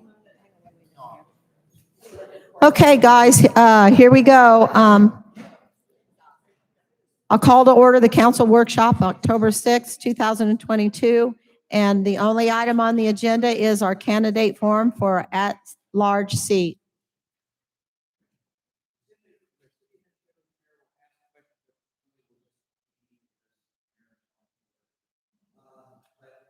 Neither one of us has a vote. First response to the question, we voted a month candidates, starting with the random draw, which we've already done. Is your microphone on? Thank you. I don't have a light. That's why I can't tell. So, so now this is important. I know many of you have done this before, but some of you haven't. Council members will rate each candidate's response with a score of 1 through 5, with 1 being low and 5 being high. So if you like the answer, score it high, 5. If you don't like the answer, score it lower. Okay? Invariably, one of you will reverse it, and I will have to ask you if that's correct. The mayor and the city administrator will tabulate total scores from each council member and average the scores for the candidate. That candidate receiving the highest average score will have their name placed in nomination and voted upon at the October 20th, 2022 meeting. If there is a tie in scoring, those candidates will be given 5 minutes each to state their case to the council, who shall then come to a consensus on the nomination. Are we all clear? Okay. So the candidates we did have 5 candidates, but Keith Meyer withdrew his name yesterday. So our candidates are Dustin Cackley, Devin Dade, Shelly Oldmans, and Sandy Pollitt. The random order draw was Devin, Shelly, Dustin, and Sandra. So as you go through this, the name of each candidate is at the top of the sheet. So you flip the sheet and score as you go down. Okay? So we start with an opening statement, and Devin is the first one.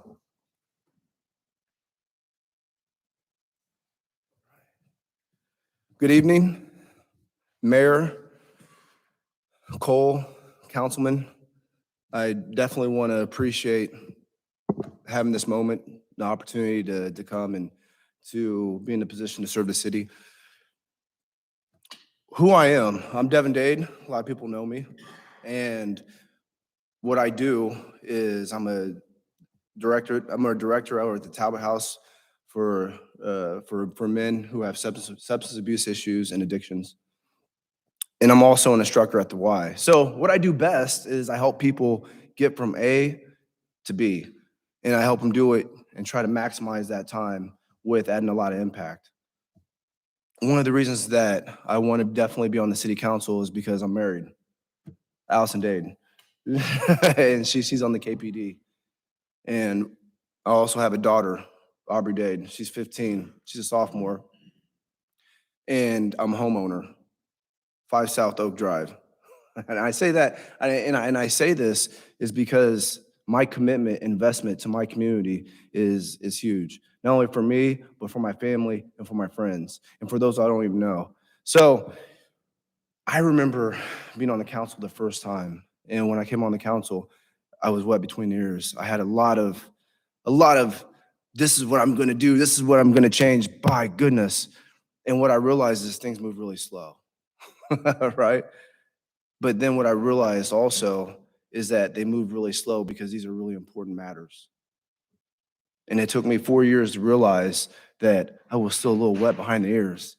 And it took me 4 years, my first term, to really know how to be a good councilman, to know how to really listen to our constituents, to really learn how to listen when there's, important issues at hand. And I need to take it in consideration as other people's opinions. So I need to be a good team member. Not only be a good team member, but I also need to be a good researcher. So when I get that email, or I get, this is what's going on, I need to figure out and be a good resource and where to go to get the answers. And so it's a huge responsibility to be able to stand here right now and to have the opportunity to serve the city. I'm also a member of the Odd Fellows, Toastmasters in Quincy. I had the opportunity to do a few things. I'm a very energetic, caring, loving person.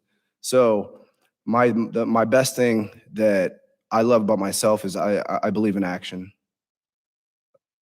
motion, energy, effort, and enthusiasm. So as I, rolled through these questions tonight, which I've been on the other side of the fence, I want to take in consideration that I'm not really up here for me, but I'm going to be up here for the people that I'll be representing. Thank you. Next up is Shelly. So everybody flip their page.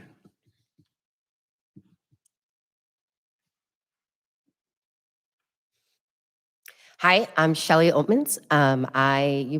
Many of you know me from my former position as working with Iowa State University Extension and Outreach and the Keokuk Area Chamber of Commerce, as well as the Keokuk Economic Development Corporation. I just started a new position here at the beginning of September at Culver Stockton, and I'm going to be the director of the IDEA Center and Conacher Leadership Program.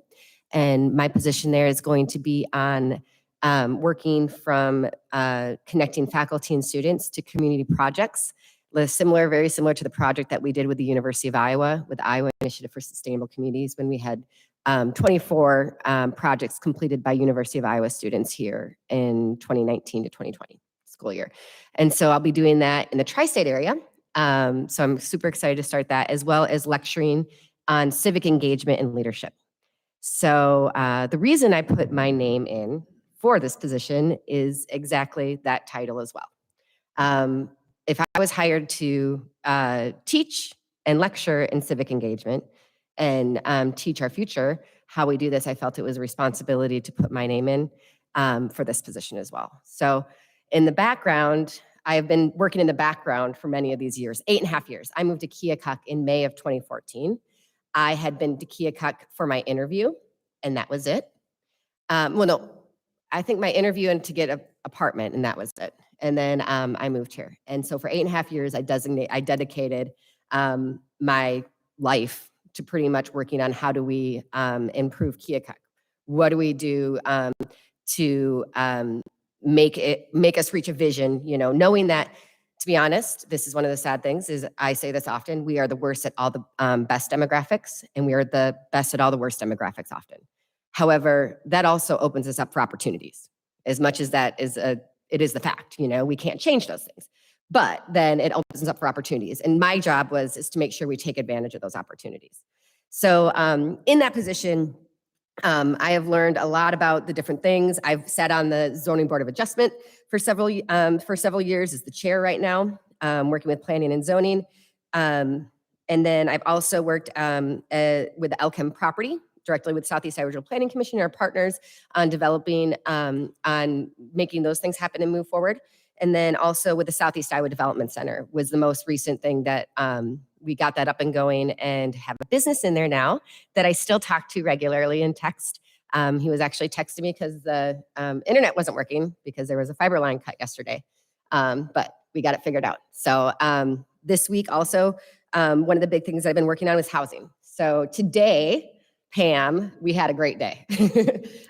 We got a property, 657A process. We got a property that was awesome, but also some different grants that are moving forward. So that's a lot for an introduction, and I'm going to sort of stop there. But I've been highly involved, and I know, how to drive these things forward at a community level, and that there's not just one individual. It is a community person. We have to get together and collaborate with all of our different organizations and how to work, and that includes the city council. I was not a decision maker. I was a chief recommender, I like to say. I would like to now sit in that position where I'll be given the power to make some decisions as well. So, thank you. Justin?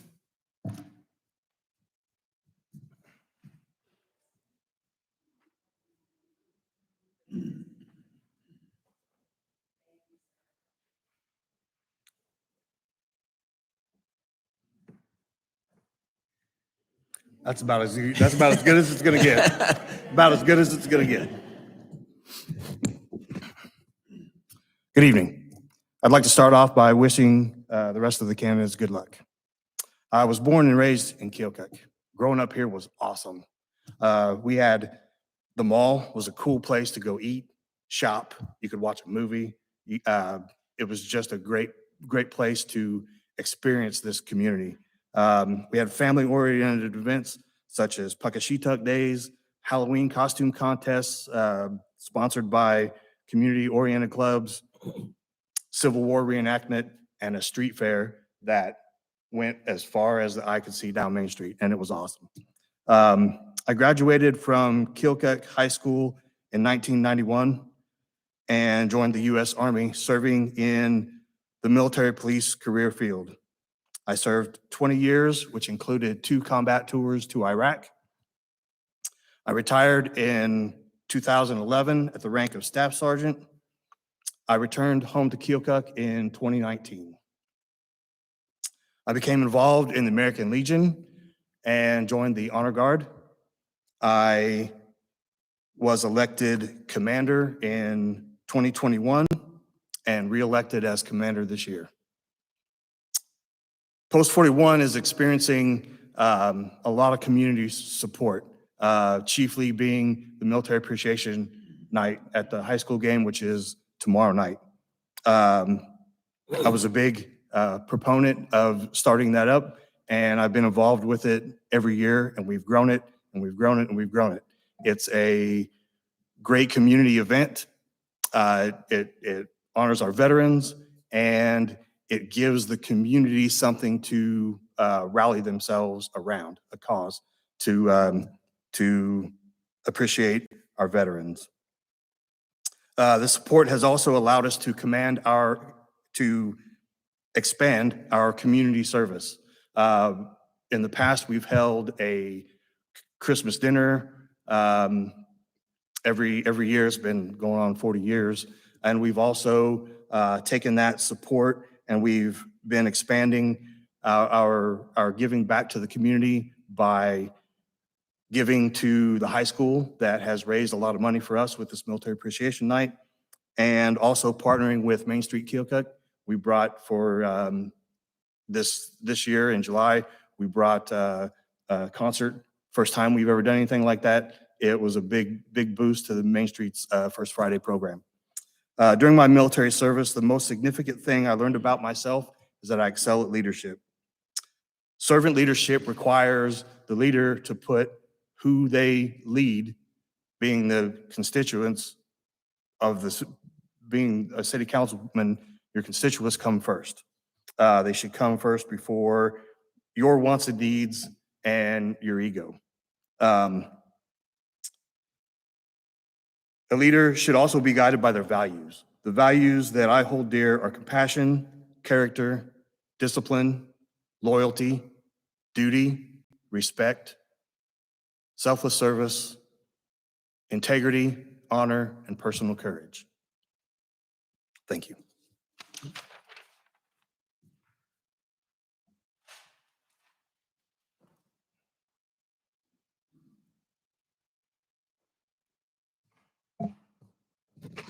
Will it go that low? Okay. I'm Sandy Pollitt. I also was born in Keokuk, lived here all but 2 years of my life. I met my husband when he was stationed here in the Coast Guard, and we've been married for 59 years. I'm not a teenager by any means, but you know what? You can serve your community no matter what your age. I don't think that's a requirement to be a certain age. I did not bring a prepared statement. I am totally involved in many activities. A lot of them are through my church. One of the things I do is was a community thing where we gave gift baskets to businesses in the community. The first gift basket we gave was to the city. And it was like just goodies for your break times. And some of you were there to take part in that. And we visited the newspaper, just several businesses. I won't take time to mention all of them, but and that's something we're looking at doing again because it's been several years since we've done that. I did serve on the council for 6.5 years. I was appointed for a few months, and then I was elected to finish that term, which is a 2-year term, and then I was elected to a 4-year term. At the end of that term, I decided not to run again because my husband was having some physical problems. He's doing fine now, and there's no problem there. We have two sons who live in Keokuk, and we have a daughter who comes back regularly. She still owns property here. So anyway, I am very concerned about the things that are going on in our community. I will follow them closely. I follow your activities closely. I read about each one of you and what you've said and done as members of the council. And I would just appreciate the opportunity to work with you and to serve. Thank you. So the first actual question will go to Shelly, and the question is, in the last few months, Keokuk has lost a manufacturer and a hospital. How would you like the city council and staff to approach vacancies these closures has left in Keokuk?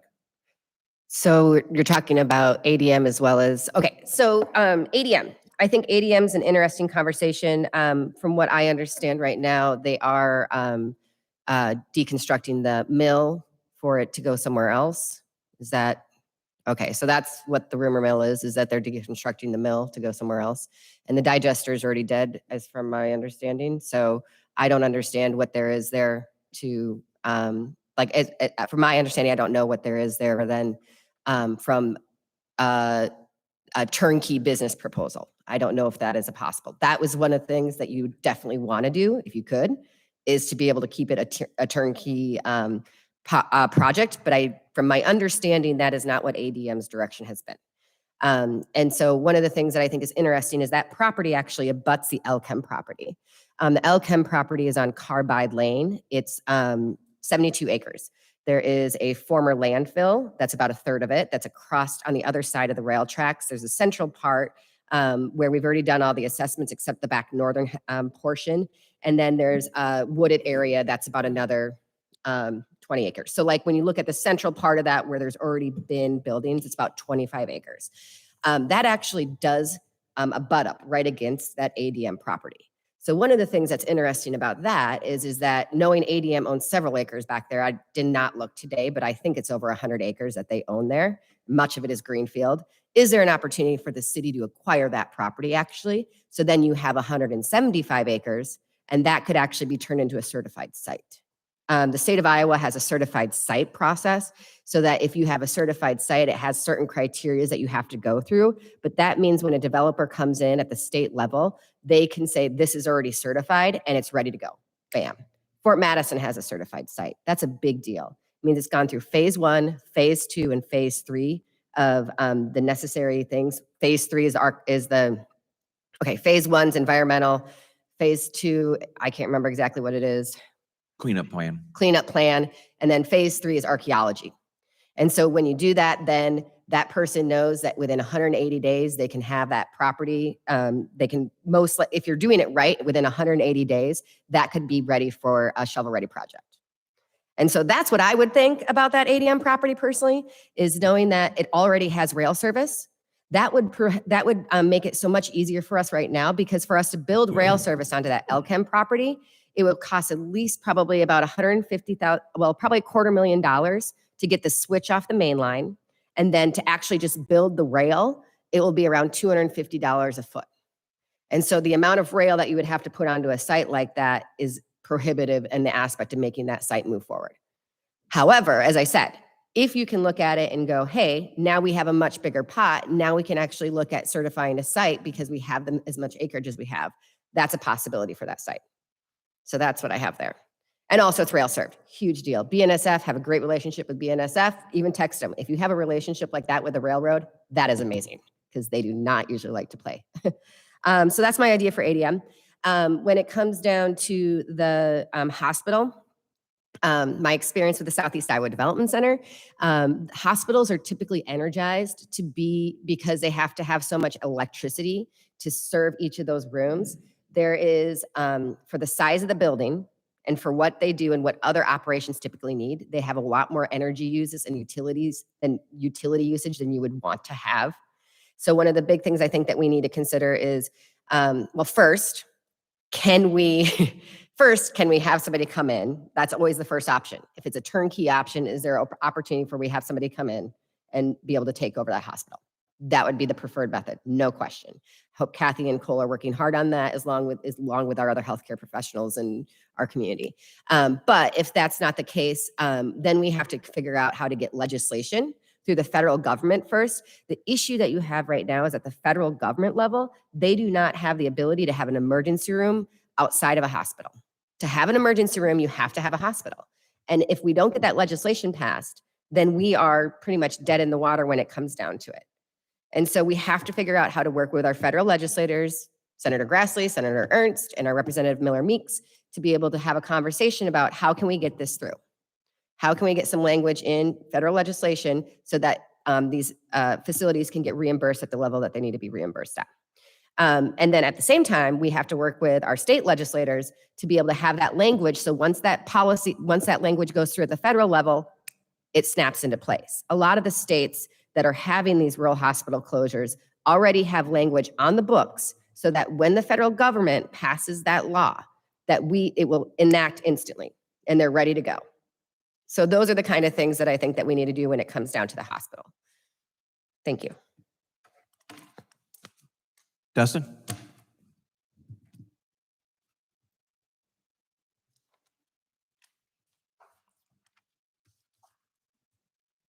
Could you restate the question? Sure. In the last few months, Keokuk has lost a manufacturer and a hospital. How would you like the city council and staff to approach the vacancies these closures have left in Keokuk? I would encourage small businesses to come to Keokuk. I think the small business owner is they're hard workers, and they know how to employ quality employees. They know how to. We need to make it easier for small businesses to come to town. That is a huge thing. We've got several buildings on Main Street that are vacant that we should be holding the property owners' feet to the fire to upgrade those and bring them to code so that they are safe for the citizens, and make it easier for small businesses to come in there and not make it so difficult with all these, I don't know what you want to call them, all these zoning requirements and all that stuff. I mean, I'm not very up to date on all of that stuff, but counteract, you can bring in someone to fill ADM, make sure that, but bringing someone in to fill a company to fill that spot, like the turnkey thing that was mentioned, you got to make sure that they're not going to make the same mistakes that ADM made, whether that be causing the whatever their issue was with the waste treatment, stuff like that. Make sure that that's not going to happen again. With the hospital, I would rely on the healthcare professionals that are staffing the clinics, and also as far as response time goes with the ambulance, talk to the people that know about response times and the medical public safety professionals, the fire department, the ambulance, the county ambulance, find out what they think should be done with the hospital closing and how to counteract that and put something in there that works for them and the city. That's what I got. Sandy?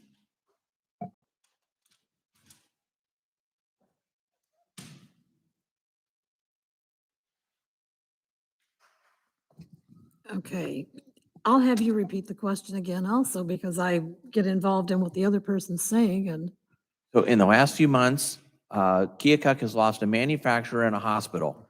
How would you like the city council and staff to approach the vacancies these closures have left in Keokuk? well, for one thing, I would say, let's don't panic. We can get together, we can solve this. I live close to the hospital. When we bought our home in 1979, I thought, this is great. We are 2 blocks from the hospital. When we get old, we can just go down the driveway in our wheelchair and wheel over there. Well, now this news wasn't good. And yes, the first thing was panic, but you know what? And I don't believe in rumors or anything like that, but I know there have been people who are interested in our hospital. And I know there is one group that has expressed an interest. And I would hope that that works out. If that doesn't, something will work out. Our community was wonderful. A week ago was it last Sunday or a week ago? Anyway, when we had the march around the hospital, there was a huge group of people that turned out to do that. And there wasn't a negative thought or opinion shared. Everybody was positive and looking for the good that would come. And anyway, as far as the businesses, I'm not as prepared for that question. But anyway, I will just close with that.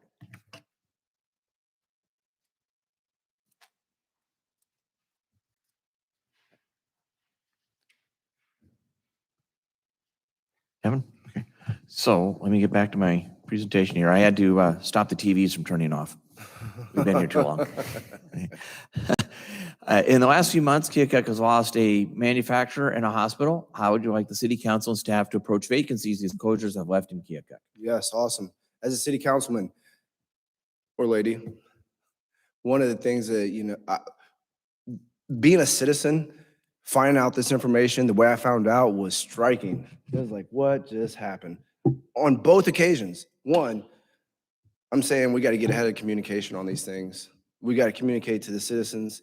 We got to communicate to ourselves. We need to do a better job with getting the word out and that this is going to happen. So without further ado, I definitely like to put emphasis on the way the communication is distributed throughout our city and our town. With ADM, one of the things as a council member, one of your responsibilities is to support your mayor, your administrator, and to be able to take the concerns of your constituents, and then also be able to vision cast, help out with the budget planning and strategically plan. So with that being said, when it comes to what needs to happen with ADM going forward, it's getting behind Cole and the mayor and making sure they got the support as a city councilman to do what they need to do to make sure things happen. And then if called upon on one of my skills, then I would be able to deliver on that. With as far as in the hospital, I did have somebody actually called with a concern. Her mother just had a stroke, and she didn't know I was off the council. So that's why I got the call. And I say that to say this is that people don't even know who our council members are.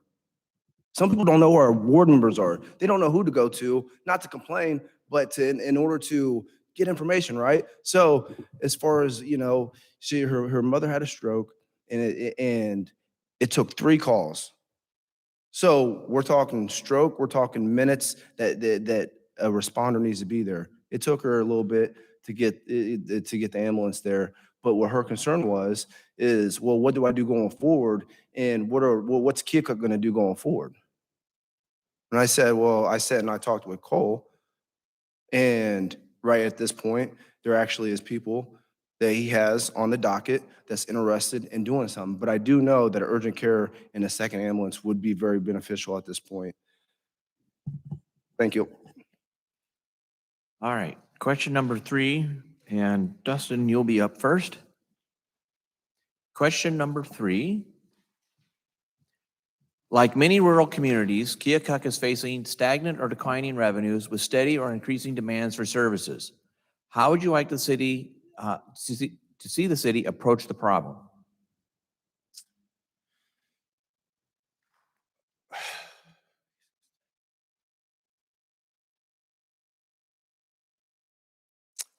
I think the city should approach the problem in finding new and fair revenue generating things and not levy more fees and fines and all this other stuff to make up for lost revenue. I think it's also important that we established what went wrong in the past that created the financial issues and get to the root of that problem and fix that problem first before you can go forward.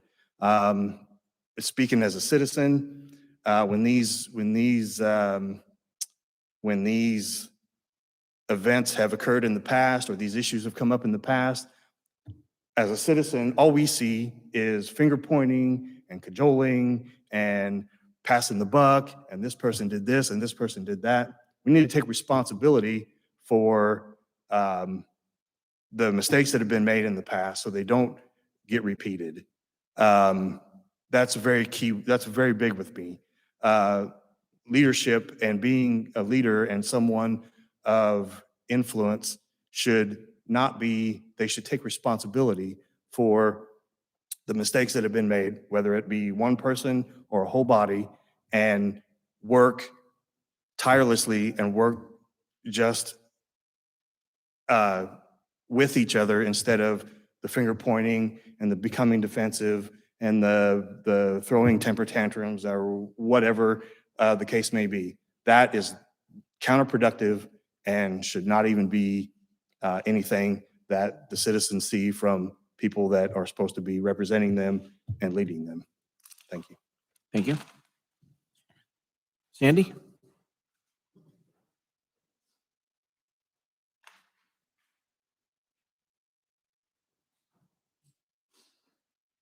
And the question again is like many rural communities, Keokuk is facing stagnant or declining revenues with steady or increasing demand for services. How would you like to see the city approach the problem? I would like to see us work out a solution that nothing's going to please everybody, the decisions that have to be made by the council. But I think we do need to work on our public image. Get out there and say and do things, or Of course, one of our council people has a, a good way to do that. We can all be goodwill ambassadors for our city. Demands for services. You know what times I've had to have services of our city people, everyone has always been easy to deal with. It doesn't matter who it's been. And the fire department especially, my husband, when he was having problems, we had to have them come. They're very, very efficient and very professional. Fortunately, I haven't had to deal with the police department at all. I used to be on the police committee before, and I know how that, how important it is. We live in a community that's not just Keokuk residents. We have a tri-state community there, and we want those people from the rural areas in Missouri and Illinois. We like them to come to Keokuk. So we have a bigger burden than some towns do. We need a police department and a fire department that are responsive to our needs here. And I think that we have that. And I would like to see that continue. Of course, we would like to have more businesses. We've lost factories, and that's hard to lose because that brings a lot of support to the city financially. I don't have a ready solution for that, but I think it's something we need to work on, and I know that the city has worked on that. And I think that's it. That's all I have to say on that. Thank you. Thank you. Devin?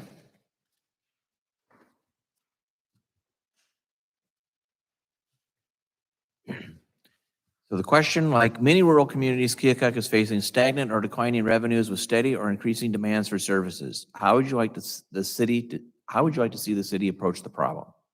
I'd like to see the city, approach the issue by one, I think that we've already admitted that it's definitely an issue that we need to tackle. The second one is getting people out of their homes to have home businesses, because there is a lot of people who do have home businesses, and whether it's due to the lack of funds or knowing how to go through the process of getting them out of their homes into more of an establishment, brick and mortar, it would really help out a lot. I also, feel that before we get in the red with these different businesses and companies, stepping in and asking them what they need, what kind of support do they need, how can we help them? I really think that if we preserve right now, at some point, we have to halt things. And I think that this is a good time to halt, revamp, and really look at, okay, here are the businesses, here are the manufacturers, here are the factories that we have here in town. How can we make sure that from the inside they can grow, so then we can attract more people to our area? I also feel with this, with the revenues, it's more the population declining. We have to figure out a better recreational climate to attract not only the younger, meaning like the kids coming in wanting to play sports. I'm an Iowa fan. I know there's some sitting out there. I know some Iowa fans. And I say that to say this. When you go to the Iowa Stadium, whenever you go through, you go through Des Moines, you go through any area, and you'll see an Iowa Hawkeye. I did a speech in Quincy, and I had the Hawkeye on there. Illinois fans, they knew what it was. We had people coming into our town, which I don't blame them. It's good marketing, putting how another city does this better and can do this better. I think we need to do that better. We need to get out into the local communities, Fort Madison, Burlington, Quincy, and we need to promote ourselves a little better.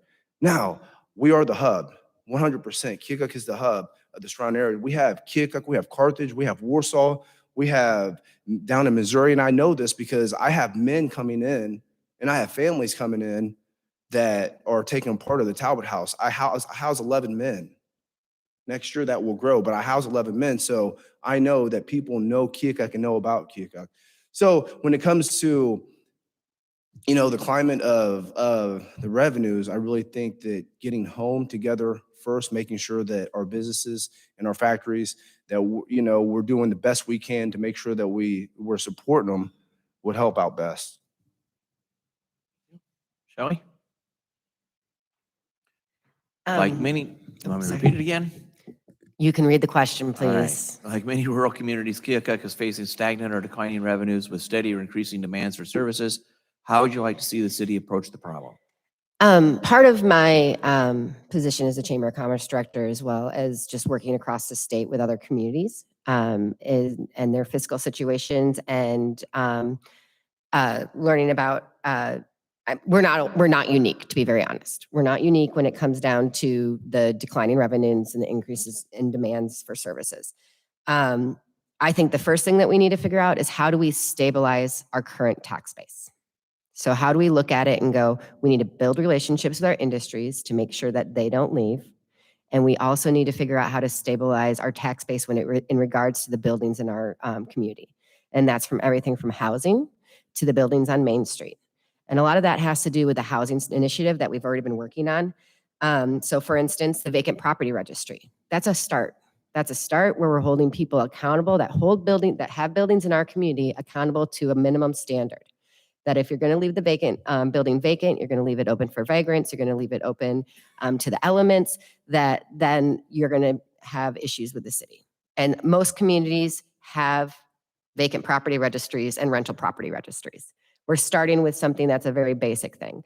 But also one of those things about the vacant property registry, it's not about just punishing the property owner. What it's doing is holding them accountable, but also hopefully getting that flipped into somebody else's hands to be able to reinvest in that property before it gets to a condition where we're tearing properties down. Legitimately, how many properties have we tore down this year? Dozens, probably. And that's with private people in the city together. That's a cost that our taxpayers are paying and we are all paying. And that's also, every property we tear down is less tax base.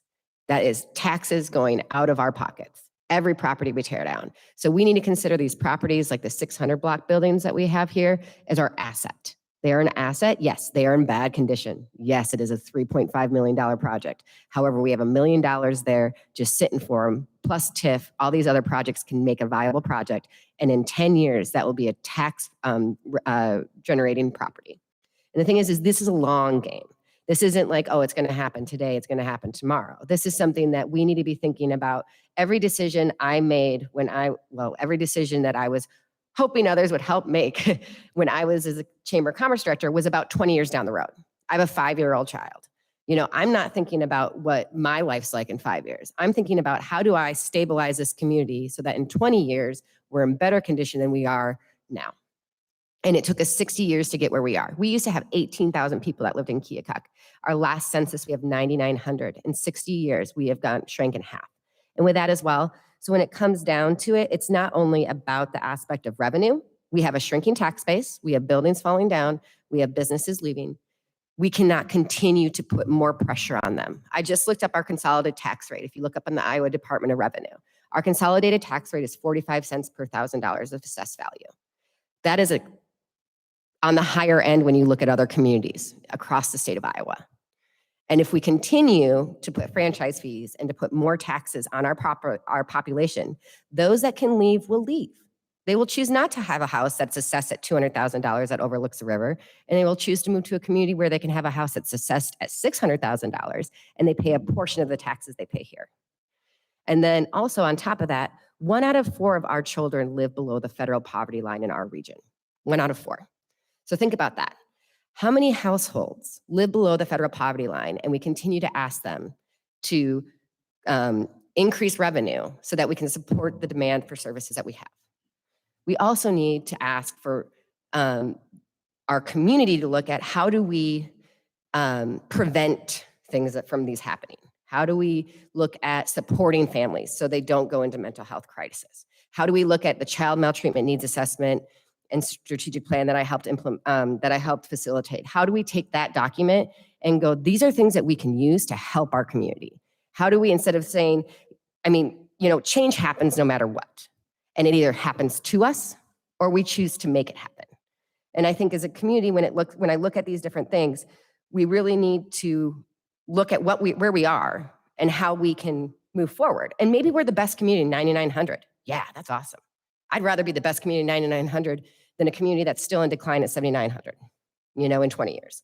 So I think what we really need to look at is that how can we as a community come together, look at these very complicated issues. It's not easy. There's no one thing's going to solve it all. What we really do is we have to have complicated conversations. We need to look at what other communities are doing, because a lot of other communities are dealing with the same things that we are. And then come together as a group and figure out how to do this. And it's not something that year to year to year. This is hey, a 5-year plan.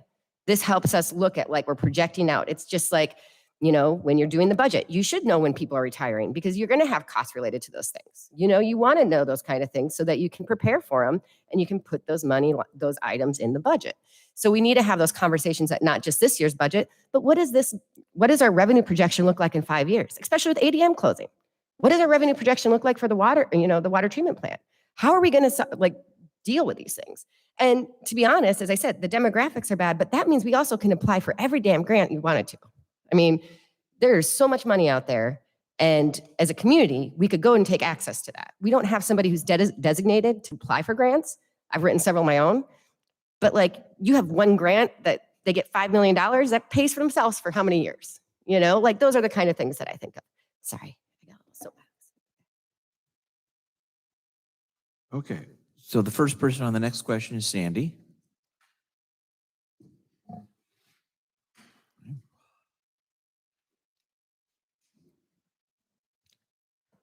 And the question is, communication is vital to a successful organization. How will you communicate with constituents, fellow council members, and city staff?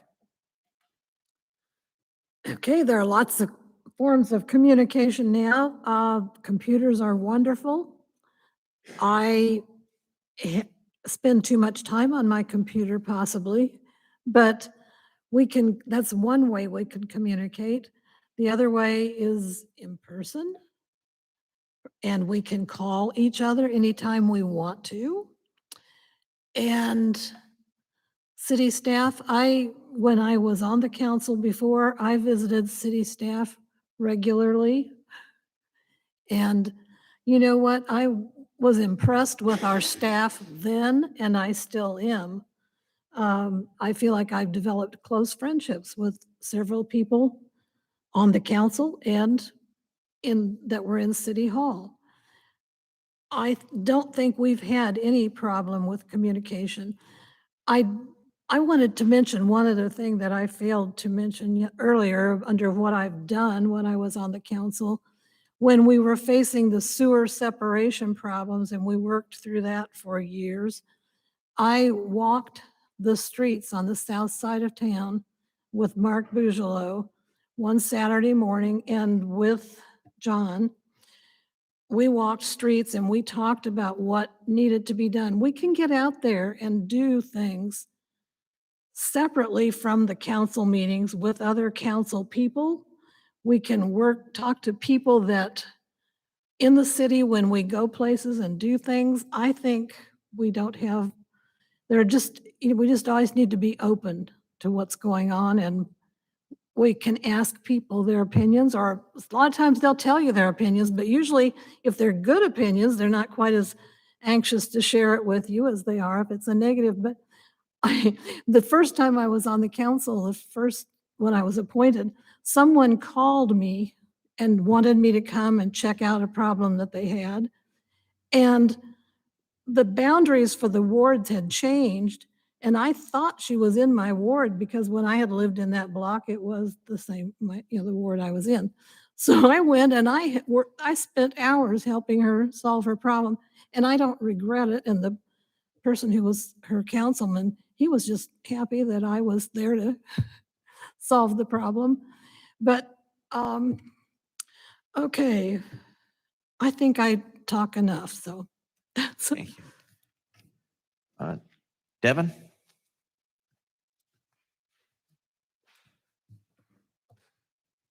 Again, the question is, communication is vital to a successful organization. How will you communicate with constituents, fellow council members, and city staff? Great question. Communication is very vital, very important. When I was on the council last time, I got to field a lot of questions. Thinking back, my first time, if I would do this a little different, I would have went and I would have been an award force because I learned a lot taking on the whole community. When I say taking on the community, is taking on their concerns, their rants, their raves, but taking on when they're applauding and saying that we're doing good. I would start back in award because I could learn how to diligently and get people corralled in one smaller area because it is important, so a good leader with a good communicator, a lot of people are going to forget what you say. A lot of people are going to forget what you do, but they won't forget how you made them feel. And I think that as a good communicator and how would I with my constituents is being that I would, if I get that place, I'd be at large. One, I want to acknowledge Rosalind for bringing people together in the park, Q&A. That was, that was, oh, and Carissa, no, good job, ladies, because that would be nerve-wracking. You're taking it on, and it's really important. That was probably the main thing that I get a lot is that I don't know my ward member, they don't answer the phone, or I wish that we can get in some kind of public forum. So you guys did that. Sometimes you get little numbers, sometimes you get big numbers, but I definitely would say as at large, I would make myself very available for those things and for different ward members to bring their people together to really talk. And I would, of course, we do the Facebook thing, Messenger for the constituents, email. My stuff is not, I'm pretty public. My phone number is very public. So, by calls, one thing that I do know is important, I would check in with City Hall more, making sure that all these topics that I'm in line with Kathy, with Cole, and on the really important topics, I'd make sure I know where each one of my team members are.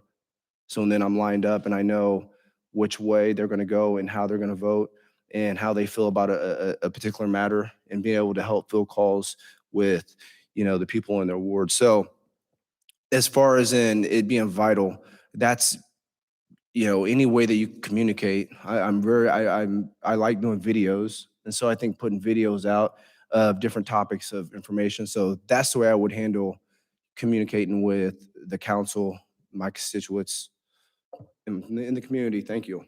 Thank you. Dustin, or no, Shelly. That's right, Shelly. Sorry. No, Shelly. I was like, I knew I'd call it once, at least once I'd do it wrong, so, yeah. okay. Communication is vital to a successful organization. How will you communicate with constituents, fellow council members, and city staff? I'm a regular emailer. You can also find me on Facebook if you want an instant message. I also use my phone a lot. So I'm one of those people that I'd rather pick up my phone and call somebody if I know it's going to be like a 2-minute thing and just be like, hey, I just needed to talk to you real quick, check in, or hey, can we talk about this sometime? Can we get on your calendar? I like to schedule meetings because if it's not on my calendar, it doesn't exist. So I send out Google Calendar invites, things like that. But then one of the things that I really was thinking about doing is that because of part of my education side of it, I really truly believe that civic engagement is built off social capital. And social capital is by building relationships. Those relationships are based off of your honesty, building trust, as well as reciprocity, helping each other out. And so one of the big things that I want to do is build those relationships. I want to go to have lunch with all y'all. I want to, let's sit down quarterly and just have a conversation together. Let me hear what your questions are. The thing is about it is this is something I'm educated in. This is something I do when it comes down not only to the policy side of things. For 8.5 years, I've had my hands into it deep. Constitutional legislation, policy, all those things. So I see myself as a resource as well. If you have questions around those things, I'm not going to tell you my opinion so much as I can point you to the proper resource, like the Iowa Department of Revenue. You want to know about what tax rates are, where we are, and where we sit. I can show you that website, and you can look at it and make your own, decisions on what you think. I see myself as that. But then with constituents, one of the things I was thinking of doing is sort of breaking down what some of these topics are and what are some of the resources for them to look at and educate themselves. I think it's important that we don't only listen to our constituents, it goes 2 ways. It's also our job to educate our constituents, to provide them information so that they have a broader picture of what the things we're actually talking about and dealing with. It can be very simple if you don't know the details that we have to muck around in. And it can be, and decisions can sound like there's a lot of misunderstandings around why decisions are made when they don't know those details. So those are one of the things I was thinking of, being able to write blog post or Facebook post or whatever, probably actually gonna be on Facebook, that just sort of breaks down some of these very complicated issues that we're dealing and provides resources for people to better understand what those things are. City staff, I think we text back and forth and send emails currently as, around different topics already.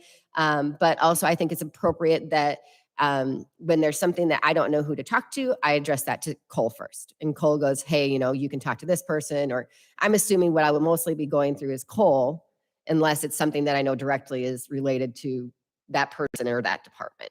I think that it's important that the city administrator, they're the one that's in charge of what's going on at the city staff. I don't want to muck up things. But I see the city staff as a great resource, but I want to also make sure that I'm not in the day-to-days of what's going on.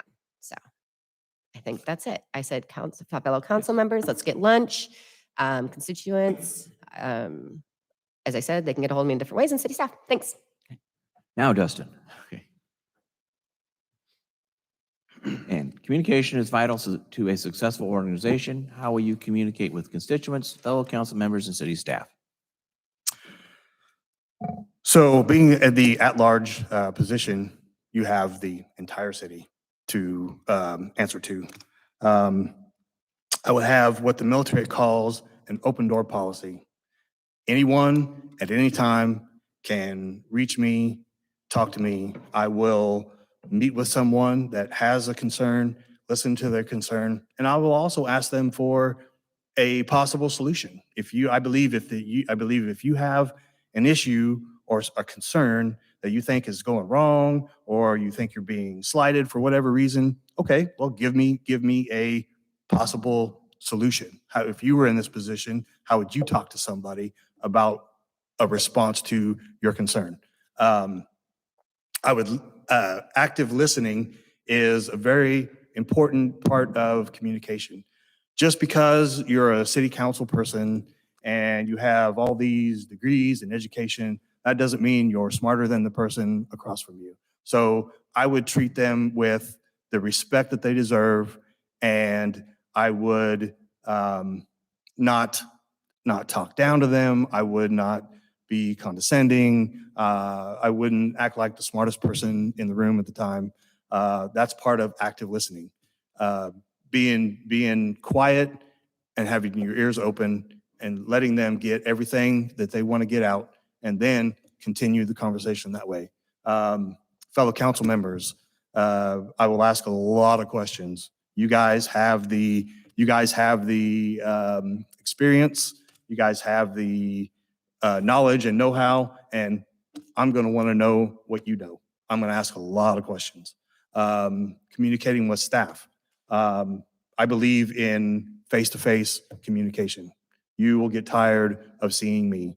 I know emails and texting and social media is great, but I'm old school. I am old school. I believe in face-to-face communication because you can get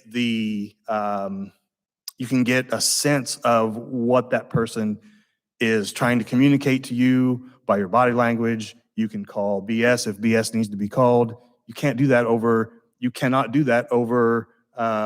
emails and texting and not personal communication. So personal communication is big with me. I will go and ask city staff lots of questions. They are the subject matter experts of their particular field.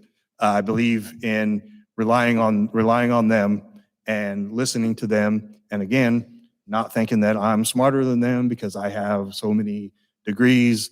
They are the subject matter experts. Get their take on everything and have interpersonal communication with them so they know where I stand. They know what I'm bringing to the table in the conversation, and they know that I'm giving them the respect of listening to them, actively listening to them, and not trying to cut them off or make them feel like I know more than they do about their particular area of expertise. That's how I would communicate. Thank you. Great, thank you. So question number 5, and we start over with the order. So Devin. Question number 5 is, the city council has adopted several goals to work towards in the next 2 years. What goals would you like to add to the list? And it's not fair to tell you to add something when you don't know what the list is. So the list is repair and replacement of South 18th Street, development and implementation of a street repair program, address housing needs within the community, and establish a rental inspection program. So those are the 4 goals that were adopted by the city council. Okay. So we're asking, what goals would you add to the list, or however you want to approach it? Yeah.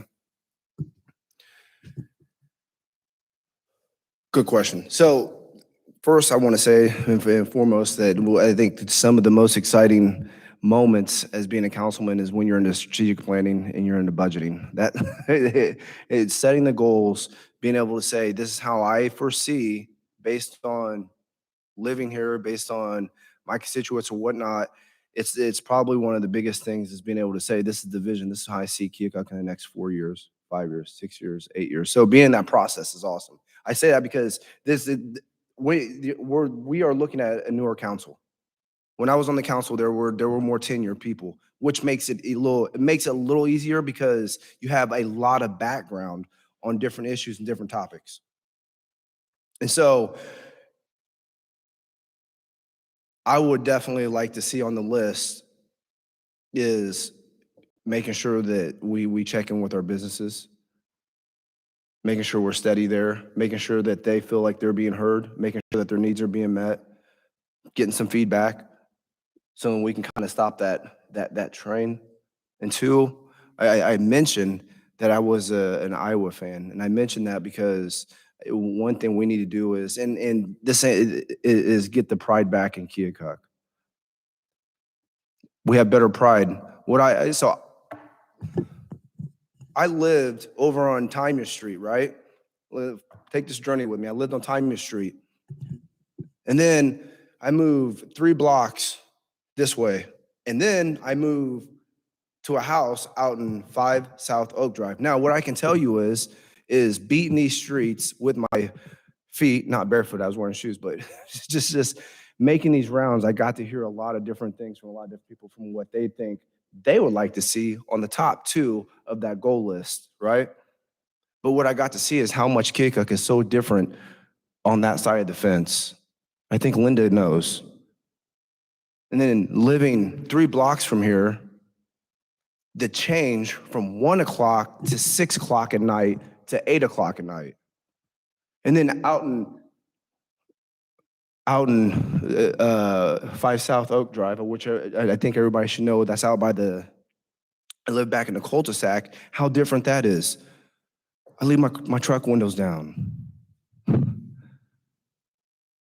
It's consistent from 1 to 1 o'clock in the morning. Language, people talk different, people live different, people eat different. And we're talking about the same town.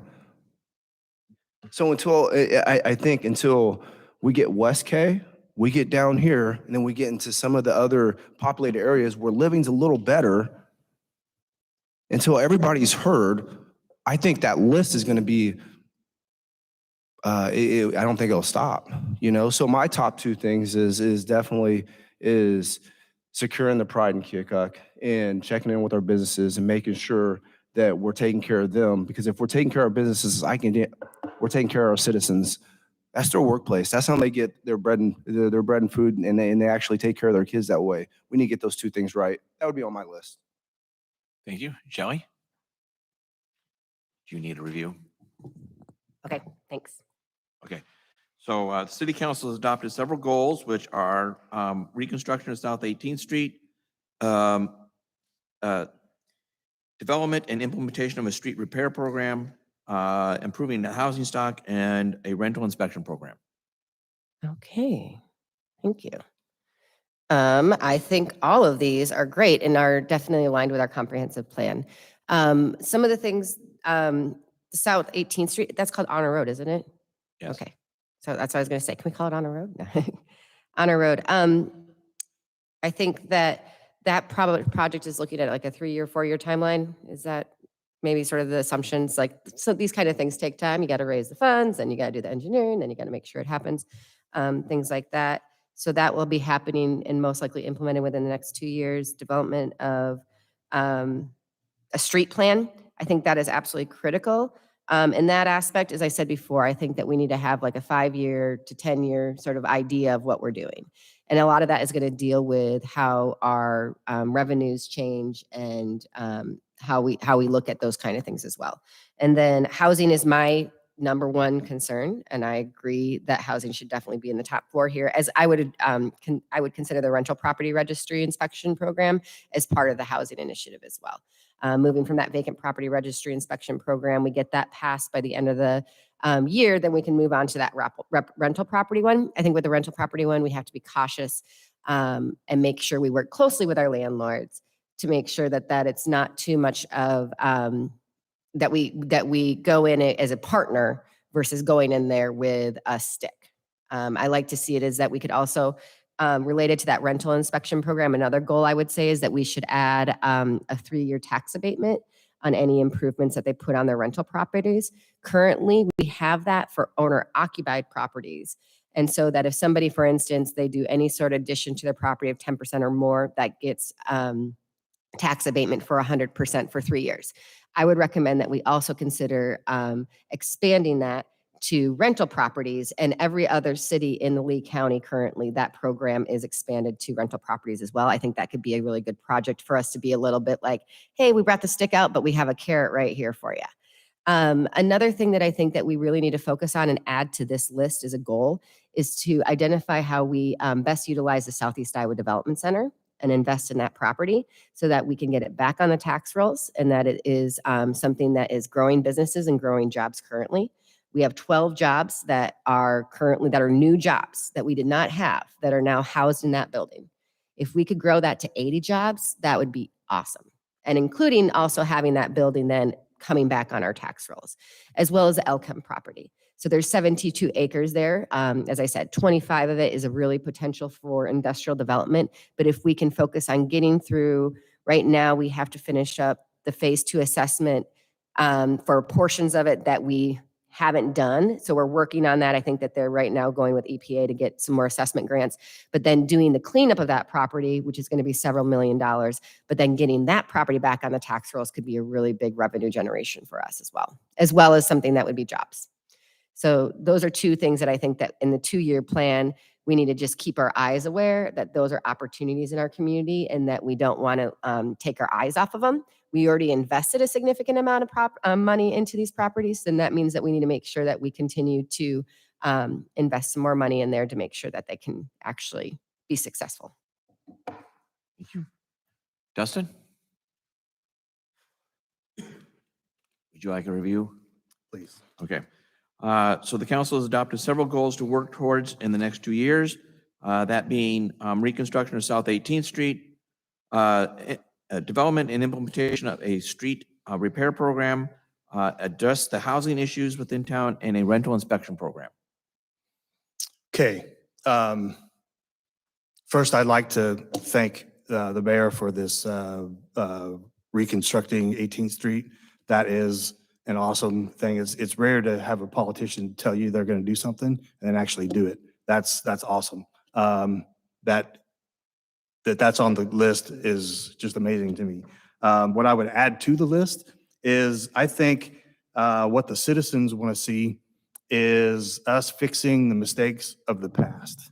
Like there have been things that have happened in Keokuk's history where things have been either mismanaged or projects have been taken on where they weren't productive for the community. This riverboat that cost the city millions of dollars. Those types of mistakes can't happen going forward. So I would fix the mistakes. The time for finger pointing is over and done with. We need to all work together to put Keokuk first. That would be the top of my goal list. I think the city should be working tirelessly to bring small businesses to town. Like I said earlier, I'll stick with that. I think enticing small businesses to come to town is going to help counteract losses that we've incurred already, and relying on the subject matter experts in their fields as far as staff members, bringing them into the process and getting their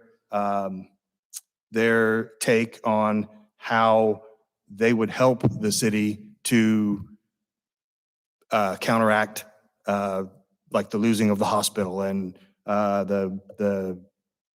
and engage the county supervisors in helping us and as a city, and not just taking care of their own thing that they've got going in the county. Thank you. Thank you. Sandy? Okay.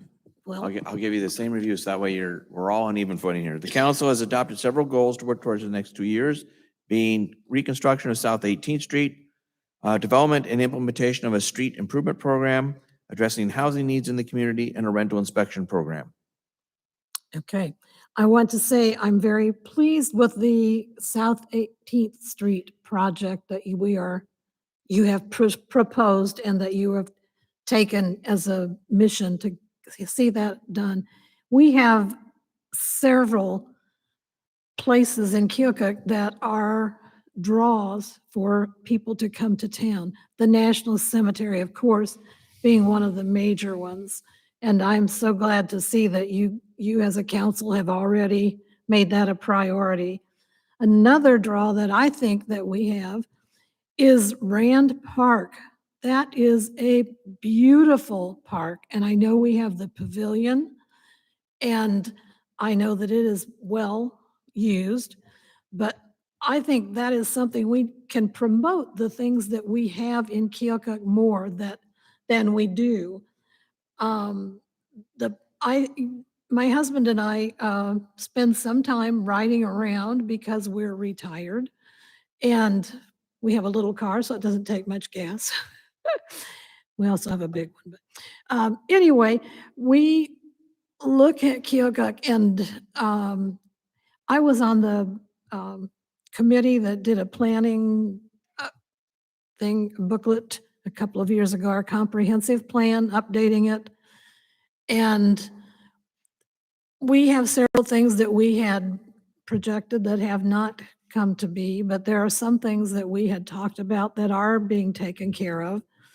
I think we need to just promote our riverfront, and I know there are groups that have plans for down there, but it is a wonderful asset. Our park is a wonderful asset. We have a lot that we can promote and use and come up with creative ideas to just put our best foot forward and draw. We need, of course, to draw businesses. We need to do a lot of things, but I think just emphasizing the good that we have is a positive thing that we can do that will make other people look at us in a more positive way. Let's not spend all of our time criticizing and talking about the problems. Let's talk about solving the problems. And I'd like to be part of that. Thank you.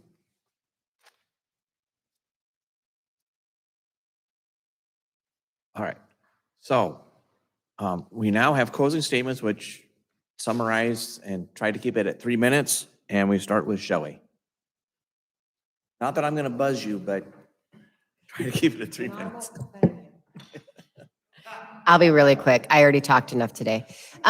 Really, I just, I would just like you to consider me to be on the city council. I feel like I have a lot of value I could bring to the city council. I also feel that one of the big things is that I want to learn about what are the struggles of the citizens? Like, what are the things that they're dealing with? Over the time that I worked with the chamber, I heard, yes, a lot of the business stuff. Learned a lot about the demographics, some of these other struggles that we're dealing with at a social economic level with my work with other organizations. But I feel that on the city council that I can bring some of that knowledge to help us identify some creative strategies for a long-term vision and some short-term strategic action. And, that's all I'm going to say. But I'm going to be here. I chose to stay in Keokuk. I'm rural by choice, I like to say. I fell in love with Keokuk 8.5 years ago when I moved here, and I'm choosing to stay here. And as I said, I just really would love to be able to serve the community and help in the ways I can. Thank you. Thank you. Dustin?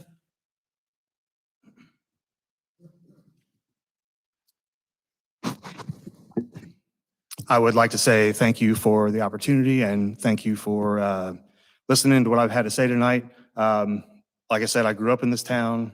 I believe in this town. I believe that this town can be restored to its glory days, if you want to call them that, when the mall was open and there were tons of community events.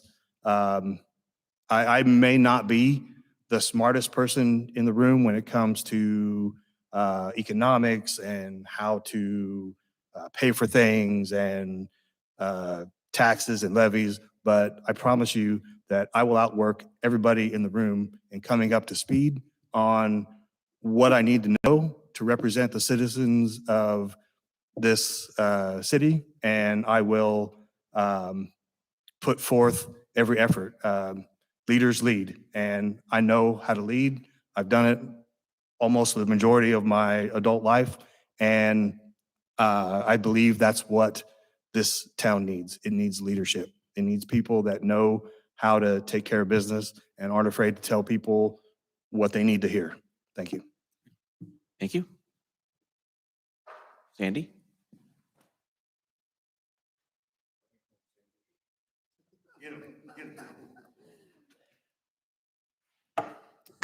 Okay, I would love to be appointed to this position, but I'm glad to see that I think that all the candidates we have are qualified candidates. I also would like to say that I worked at the high school where for 22 years. I worked with people. I got to know a lot of people. I know a lot of our citizens because they are those young people that grew up when I was working there. Were any of you young enough to go to school when I was there? Anyway, I am a people person. I am open to listening to people's problems, concerns, praises, whatever they have in mind. We have things facing our city that are probably unique. We are a unique city, not only in our name and our location. We just have a lot of positive things that we can promote for our community. I am proud to have been born here. I've lived here all but 2 years of my life when my husband was in the military and we lived in Virginia. It was nice, but it wasn't Keokuk. And my husband willingly came back here. He's from Iowa originally, well, I guess he was born in Illinois, but he's lived most of his life in Iowa also. But I think we have many strengths.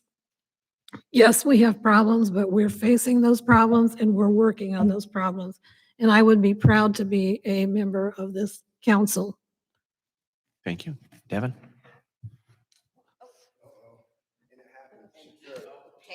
But you didn't go down.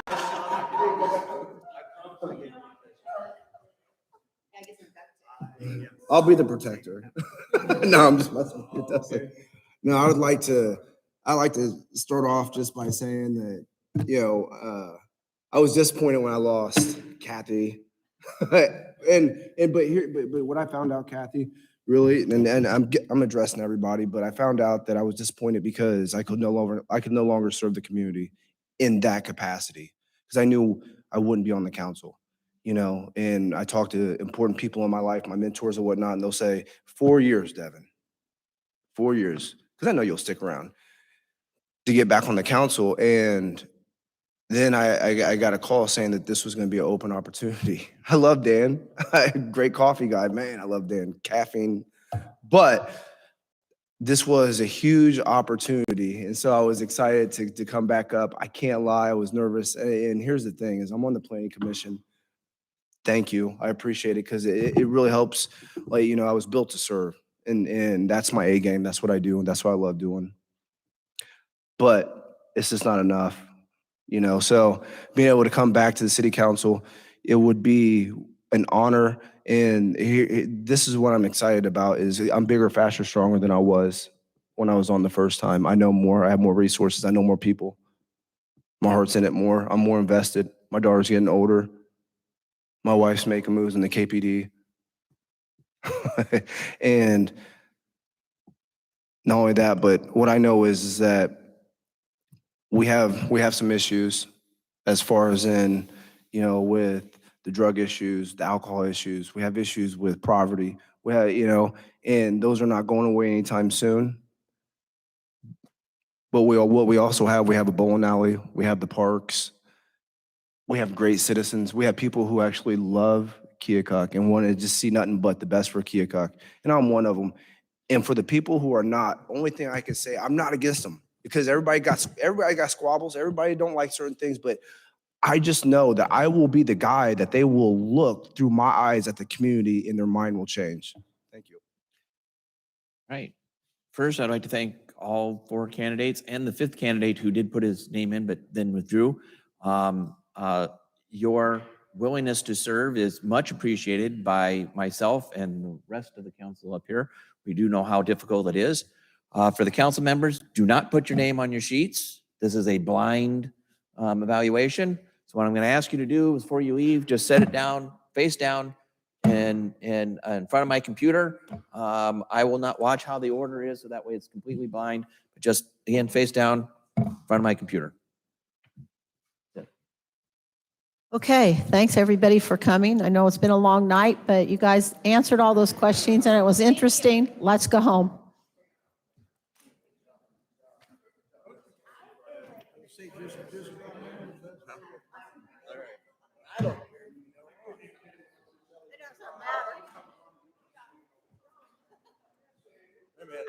No, you ain't, I gotta put it in the middle. Now I know you put it in the middle.